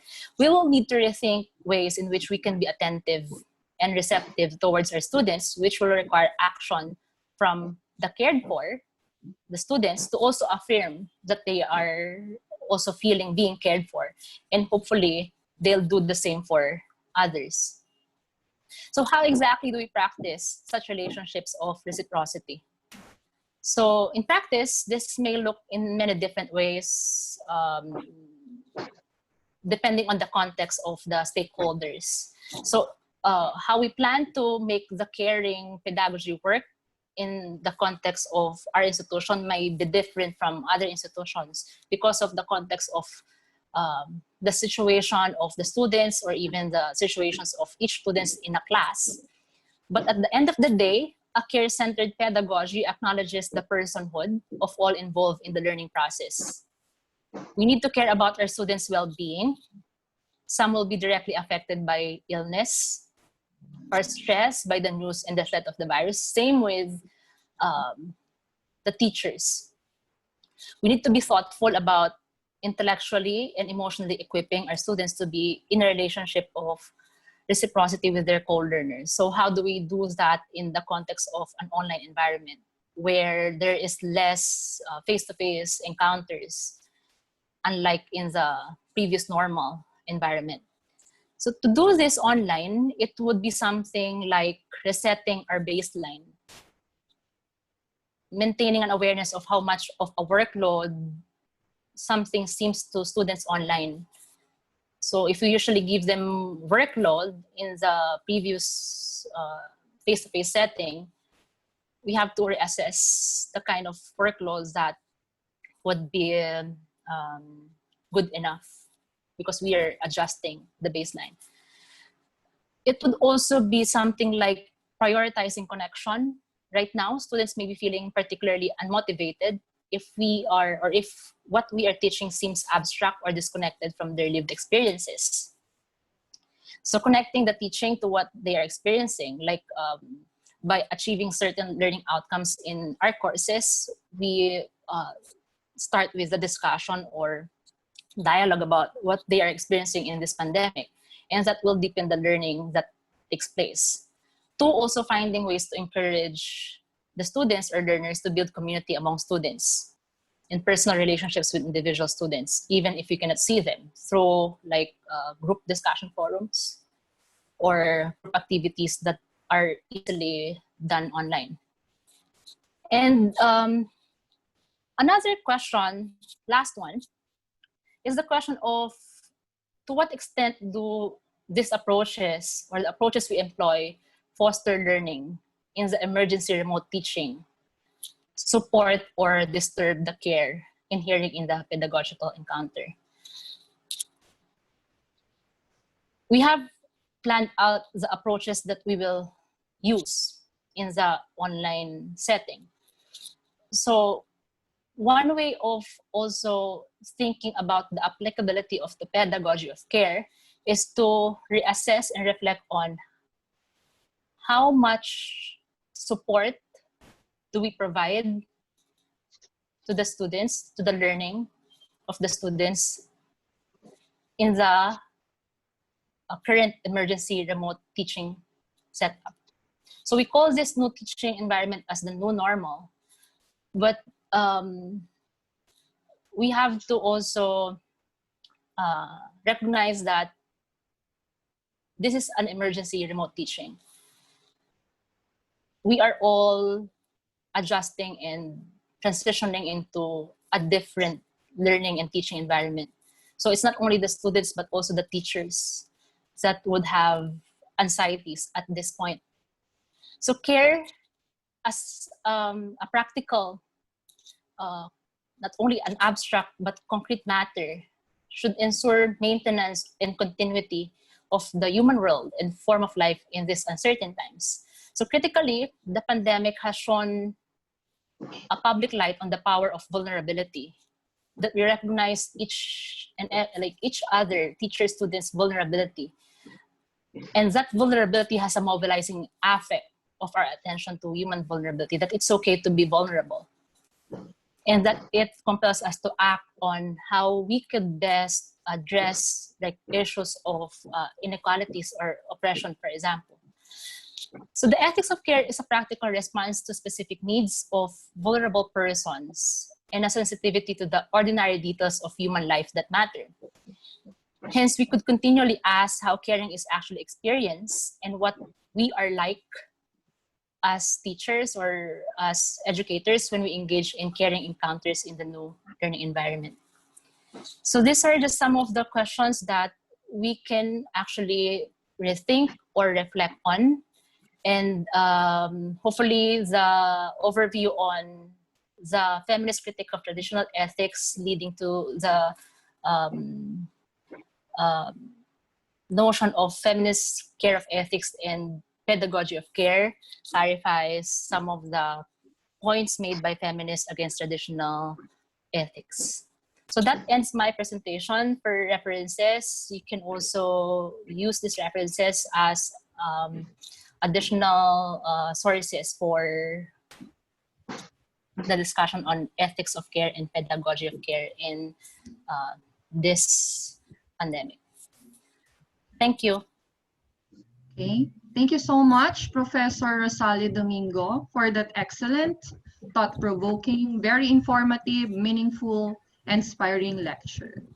So now let us proceed to our open forum to be facilitated by Dr. Nolly M. De Ramos, the OIC of the Registrar's Office. Sir Nolly. Yes, Ma'am Carmela, good morning. Thank you kay Professor Sally Domingo for sharing with us today her expertise regarding the ethics of care in education. So, may mga questions po ba tayo? Meron sa ating speaker.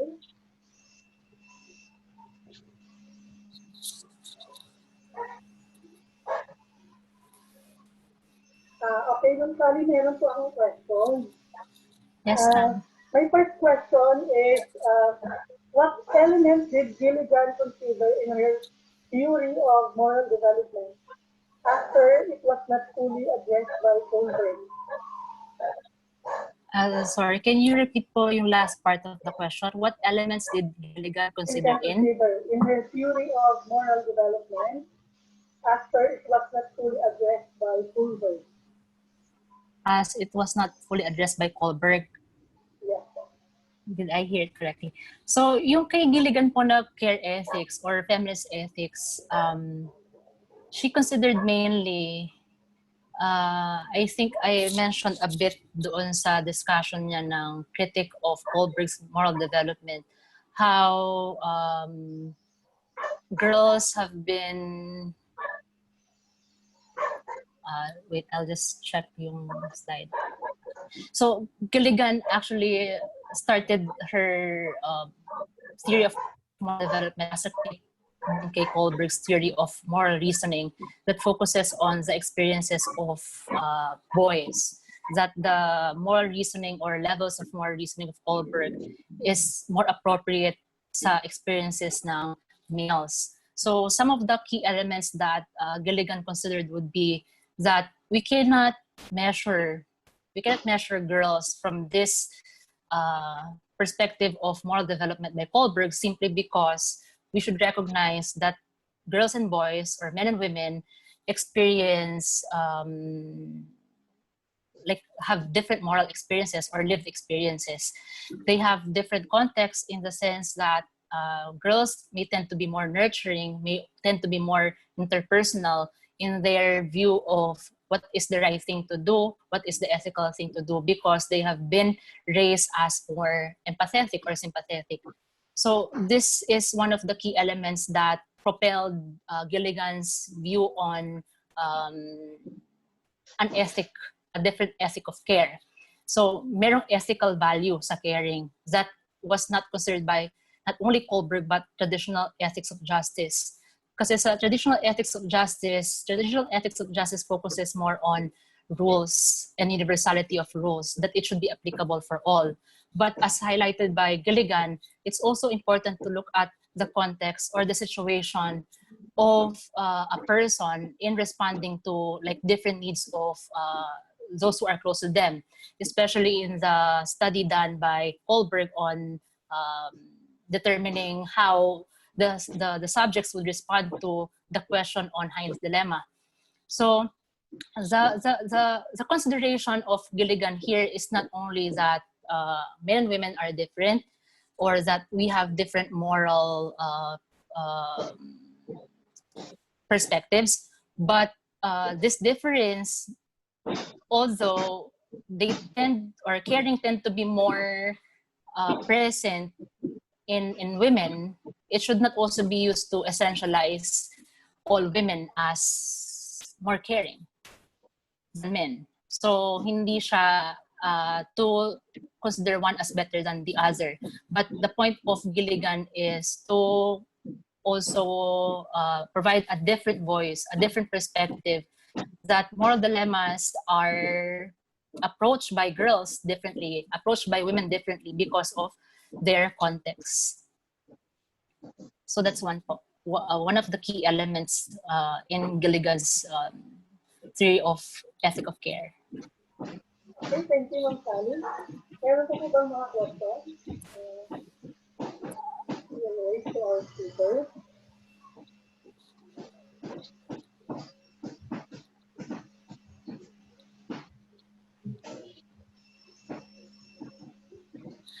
Ma'am Beverly, I think meron po sa group chat kaninang mga questions.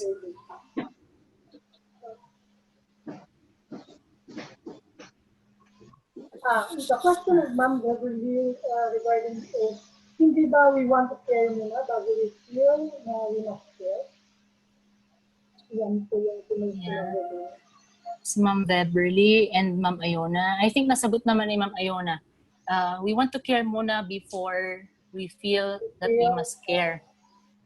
So yung kay Nadings na diad doon sa caring for and being cared for, yung example niya ng relationship ng mother to child. So she explains how caring starts with the feeling and experience of care, like a child having this experience of care. So kaya by that experience, the cared for recognize also the need to care for others. So sabi ni Ma'am Iona, we need to be cared for muna before we want to care for others. And Nothing's also used itong explanation niya to justify moral education or the need for us to sustain this want to care through education, because as like in any situation or context, we know that it's impossible to always care all the time. So to sustain that, we refer to education, how education or the educational environment of the students or the kids or the children allows them to experience care and extend that care towards others. So hindi siya necessary na the teacher cares for the student and the student also cares in return to the teacher. But it could be also in a way of simple recognition that the student is being cared for, and the student, through that experience of care, also returns that care towards others, like maybe sa classmates or even in her own community. Yun po. Ma'am, meron din sa people si Dr. Vendibel. Is it true that sometimes caring for others is a natural thing, especially as we get older? We become others-oriented instead of just being self-centered? Okay, Sir Fortunato, sometimes caring for others is a natural thing, especially as we get older. We become others-oriented instead of just being self-centered. So yung sa distinction naman ni Nadings on natural and ethical care, so sinasabi niya, she recognized that we have this natural tendency to care. And for whatever reason, it may actually change over time that we will not want to care, or we will also focus on caring for ourselves. But kaya doon pumapasok yung ethical care, that that natural caring should be sustained. So as we grow older, maybe for most people, as most people grow older, mas nag-develop yung natural caring, or bumabalik doon sa natural caring. Kaya sabi ni Nadings, with moral education, that must, or the duty na in-expect natin that everyone should care, is ideally through moral education, ma-develop siya into natural caring. So pwede siya natural caring to ethical caring to natural caring ulit, or natural caring to ethical caring. And then for some people, it ends with ethical caring, that it's a must and not a want. Okay. So depende po, iba-iba rin. Hello? Okay na po? May mga tanong pa po ba? Si Ma'am Ayona. Ma'am Ayona. What if the child never experienced care from the significant people like parents? Will it still be possible for the child to recognize which is care or how to care for others? Or the child will lead towards apathy or violence? Is healing possible, or the child will resist the care? So I think this is also one of the discussions ni Nadings doon sa una niyang work in moral education, that also justifies the importance ng moral education, or education in schools on how to care, or how teachers should also include that aspect of caring within the educational environment. Because we cannot expect also everyone, all our students, to have this experience within the family or within their own homes, of this experience of caring within their own homes. So it would be possible as we encourage like ethical caring in them. So it may be the case that they don't have this natural tendency because of they have this lack of experience of being cared for. But that's also one of the important roles of moral education, or the role of teacher in this context. So will the child leads towards apathy or violence? Is healing possible, or the child will resist the care? So I think Nadings also recognized that being cared for, diba, the carer, the direct relationship of the carer versus and the cared for will not always form into a caring relationship. So kaya meron siyang 4 elements that we should model. Number 1, we should model how it is to care, so that although initially the child may resist the care, by modeling and through sustaining the encouragement to these kids, or for the kid to experience and also accept that care, that we eventually build a caring relationship. So kasi kay Nadings, it's not a one-way relationship. So there is no relationship in the strict sense if there is no recognition on the part of the cared for.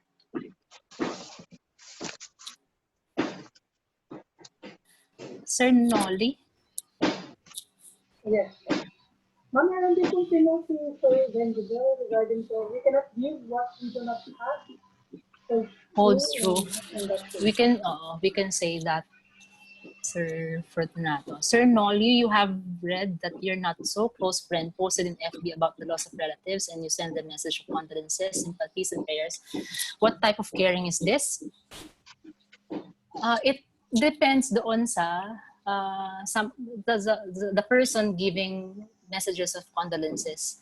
So usually when we hear a friend or someone who has lost someone, we have this natural tendency to care not only in the abstract sense that we care, we think of them, but caring for nodding should also involve practical and practical or practice that we practice caring by maybe reaching out to them. Ma'am Beverly, ngayon po sa panahon ng pandemic, ang isang problema sa online synchronous sessions with students ay attendance due to connectivity, brownout, conflict on schedule. PNUSL very strict rules on attendance. How do we reconcile caring and the rules at this time? Okay, so I think that plays a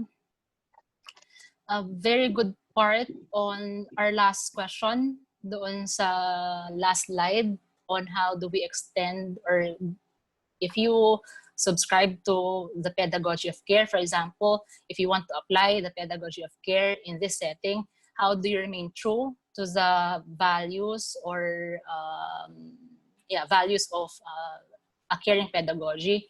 So we have to rethink one of these issues that may arise in this new setup, that the normal or the usual expectations that we have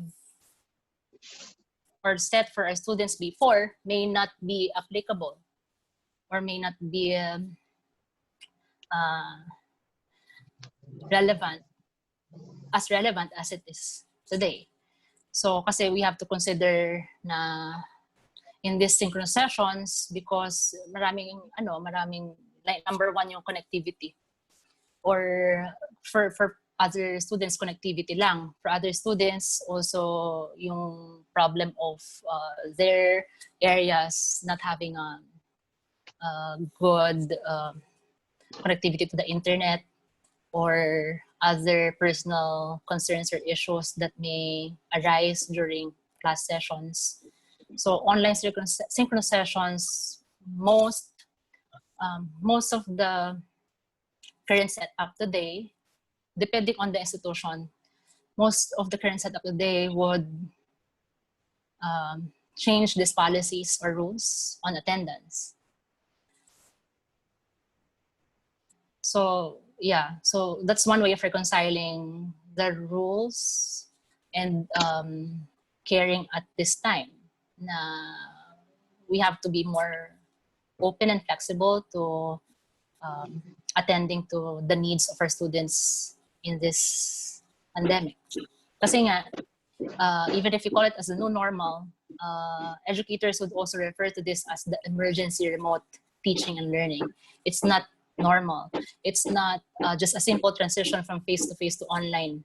So it's not the same online teaching or learning or distance learning, remote learning that are experienced in the previous pre-pandemic setup. So meron din ngayon na mga theories that are being considered, like the pandemic pedagogy, that would also include relevant values and theories from feminist pedagogies. So laging tayong mag-start with the recognition that we are not in normal or usual time. Sir Noel po? Thus Gilligan's new conceptualization of Kohlberg's model ensures that men and women can be in the same level of ethical care, considering that they are technically different in the context of their moral development. New conceptualization could be in the same level of ethical care. So yung conceptualization ni Gilligan of ethic of care, or a different perspective to the model of moral development, does not necessarily mean that men should be measured also. It doesn't mean that men should be measured on that model of moral development. Remember, Gilligan started with a critique of Kohlberg's model, mainly because it only recognizes the experiences of boys or men. So that's why she offered this different perspective that recognizes naman the experiences of girls. So she also reiterates that one model is not better than the other, but by providing different models for girls and boys, then we understand that girls are actually not moral midgets, or that girls are not lagging behind in their moral development, but they just follow a different model, that they are more interpersonal and interrelational, as opposed to more concerned with rules and universal ethic of justice. So hindi siya like making sure that men and women should be on the same level of ethical care, but it also provides opportunities for men to also consider ethical caring, or care as an ethical value, that not just because you're a man that you have to always subscribe to these ideals of the ethic of justice, that caring is also morally valuable too. Okay, so hindi dahil lalaki, hindi kayang magbigay ng care, or that they are lesser in terms of showing or experiencing care to students. So the ethic of care or pedagogy of care may be used and employed in the classroom, not only by female teachers, but also by males. Yan. Thank you. Meron pa po ba mga question? Follow-up question for our speakers?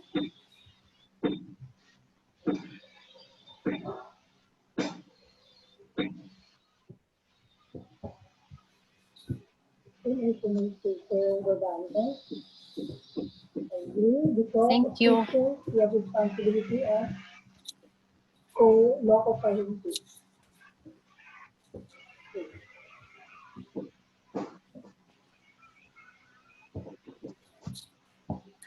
Ma'am Vebs, And then, one way of caring is being competent. Yes, yun yung third point ni Noddings dun sa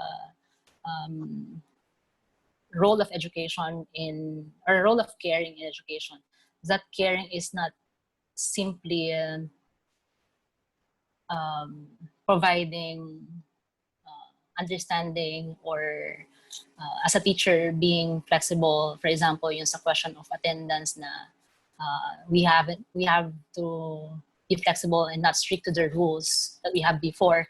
But more than that, more than understanding what they are going through this time, is to also show our care through making sure that we are well prepared for this new learning environment. So all the technological skills, digital skills that we have acquired before the start of this new school or academic year are all forms also of caring. But there is no caring relationship yet there. But it's also one way of showing care by being competent, and by being recognized that the teacher has this competency, that we also build this relationship of care later on when we start with our classes or your classes next in the coming weeks. Ma'am Vebs ulit. Sige. last two more questions na po, Ma'am Roxanne. So, Ma'am Vebs ulit. At this time, na ang teachers ay overload at nagsastruggle sa transition, how do we take care of ourselves and continue to care for our students? So kaya nga, we recognize then, I agree with Ma'am Vebs, we have to recognize the well-being of the teachers. We have to also make the well-being not only of the students but the teachers as important at this time. Kasi we also ask yung question of how could we extend or allow ourselves to, or as teachers, how could we model that care to the students if we are also going through our own vulnerabilities and anxieties at this pandemic and transition.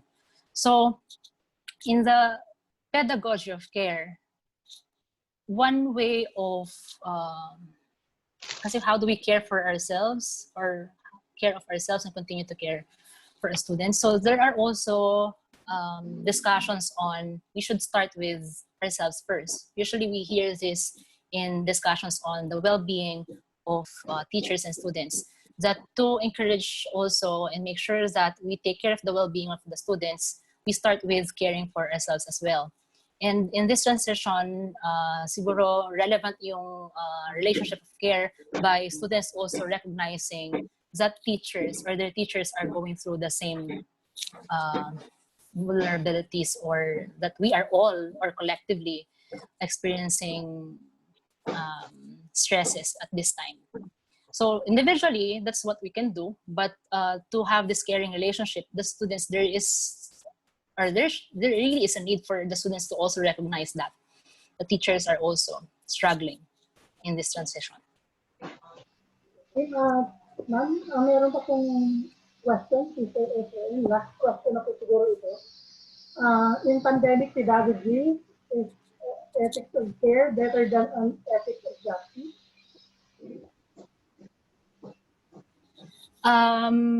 The question is, si Sir Ephraim, is ethics of care better than the ethics of justice? I think if you ask me like this question personally, I'd also answer this in a way that Gilligan also explains her stand on this issue, that one model is not better than the other, but we just have to recognize that the models, that there are two models, that a person, whether you're a male or a female, should subscribe to. So in instances wherein, for example, if you ask this question in the context of this pandemic, then maybe we can say that ethics of care is better than an ethics of justice, that this is not really the time to subscribe to strict rules and laws in terms of like contextual experiences of in the context of education, how students are experiencing different forms of stresses and anxieties concerning their learning. So in that context, an ethic of care would be more maybe appropriate than an ethic of justice, that we are more flexible and open to like the students' suggestions and concerns at this time. But generally, again, depending on the context, one would be more applicable than the other. Thank you. Okay, thank you. Carmela? Okay. Thank you, Ma'am Sally, for answering our questions and sharing your insights. Thank you also, Sir Nolly. So, Ma'am Bren, may we proceed with the awarding of the certificate of recognition to our speaker? Yes, ma'am. Sir Josh.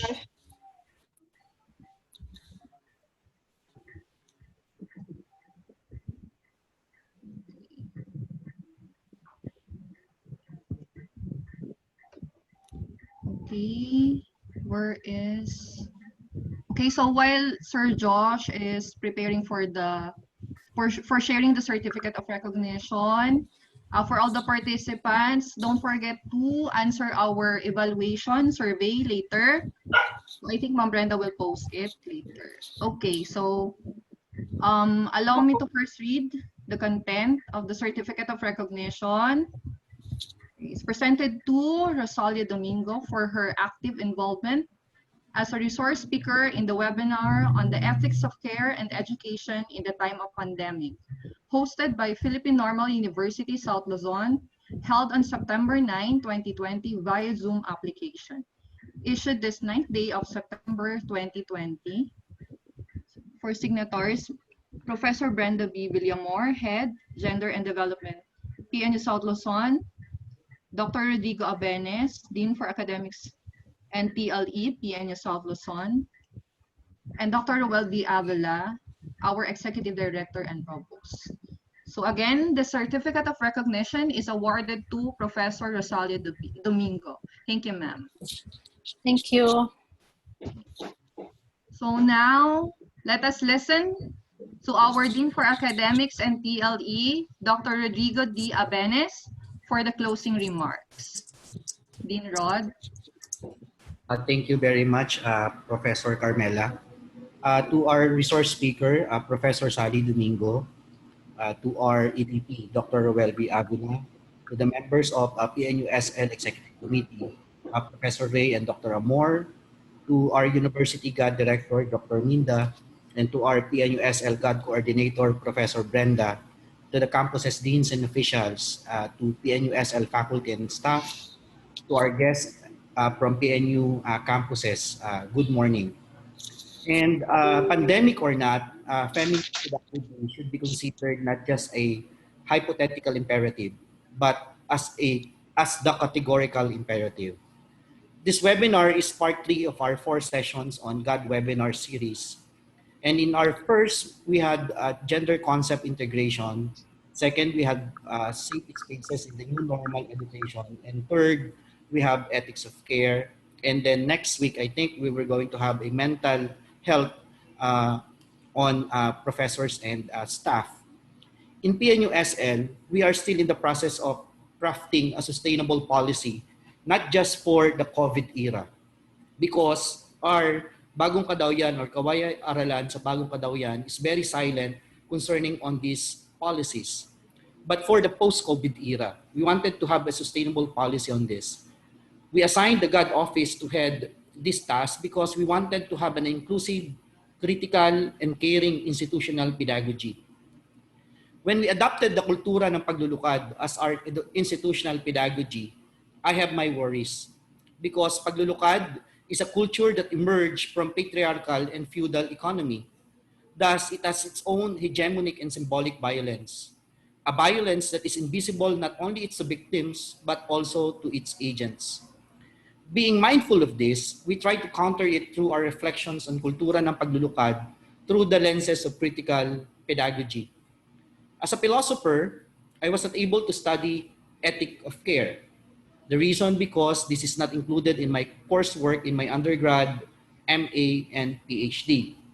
But having studied feminism, I was able to reflect on the possibility of feminist pedagogy through the project on philosophy for children. In fact, when we discussed it already in our plans of doing a PNU companion on philosophy education project with our speaker, Dr. Palses and Dr. Apolega.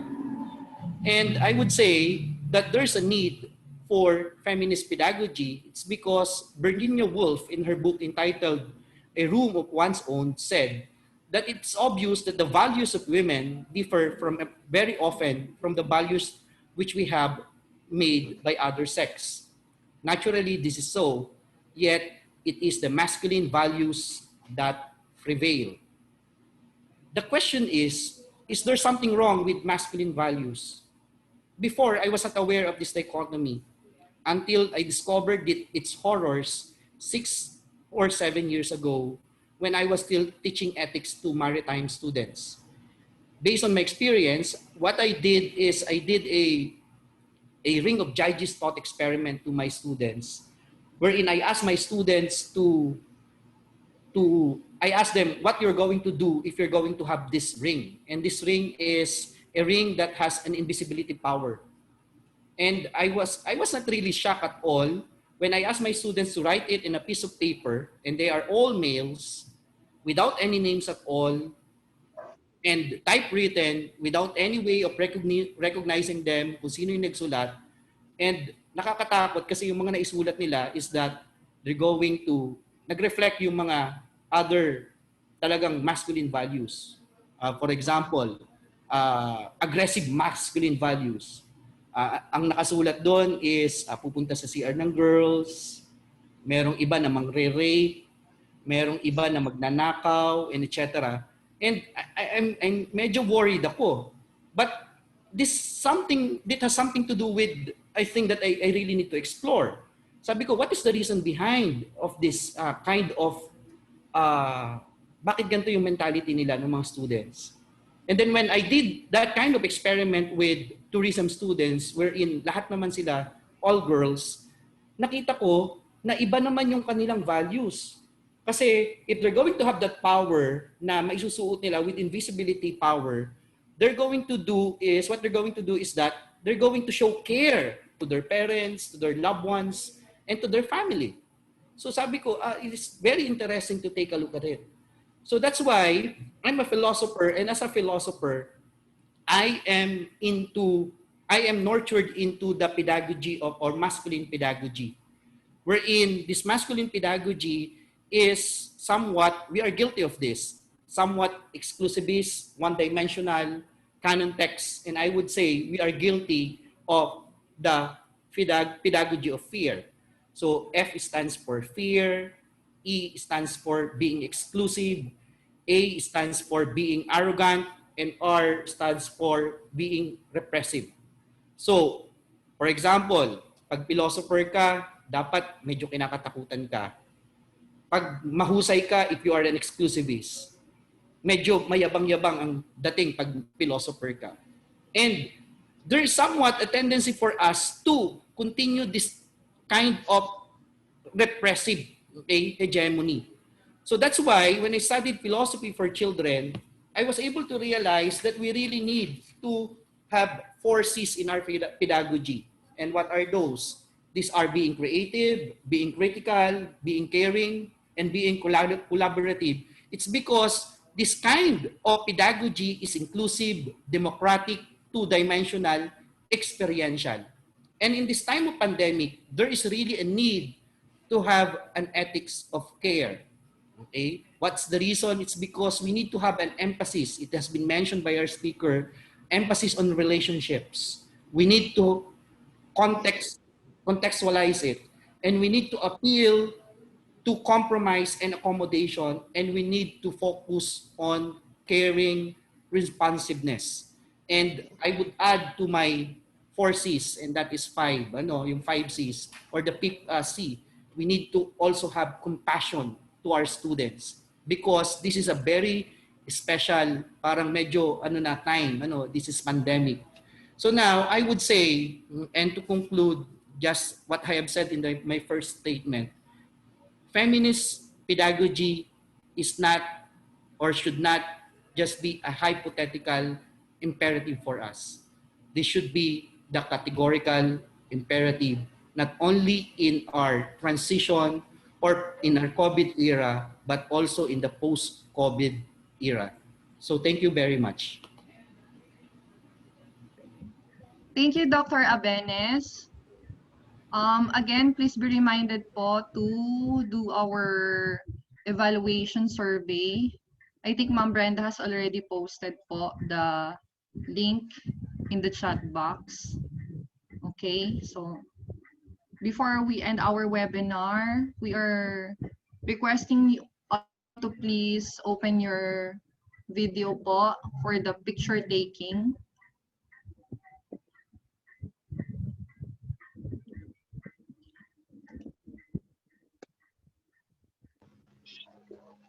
Josh, give us the signal, please.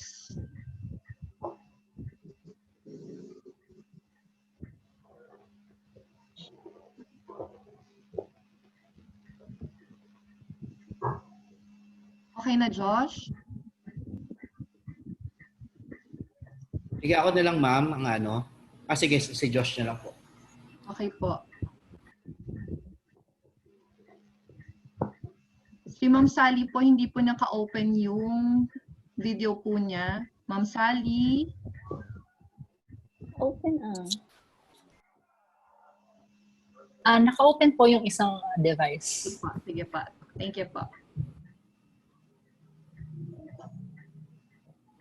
Ayaw daw po magka-count, Sir Rod. Okay, sige po. 1, 2, 3. Okay, kasunod po na tile. 1, 2, 3. Next tile, 3 po kasi ito. Sige po, 1, and 2, and 3.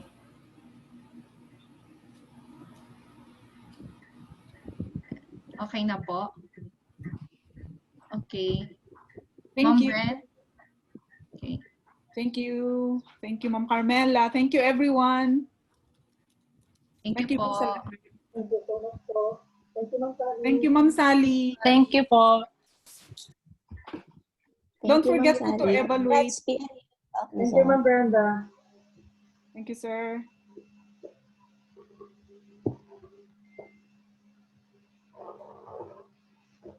Pa-evaluate naman po sa lahat. Basta po ako mag-evaluate. Post na po kami, Ma'am Brenda. Thank you, ma'am. Bye-bye. Regards. Okay, regards din. Regards po from PNU South Luzon. Right, from PNU Visayas. Ma'am Brenda, hello. Yes, Ma'am Nada. Hello. Hindi ka nag-question, madam. Ma'am Nada. Uy, congrats. Congrats, Ma'am Nada. Awardee. Nanalo pala sa contest. Ikaw pala ang nag-host nito. Ah, hindi naman. Ikaw. Ano lang. Nag-coordinate lang, ma'am. Pero, Kumusta?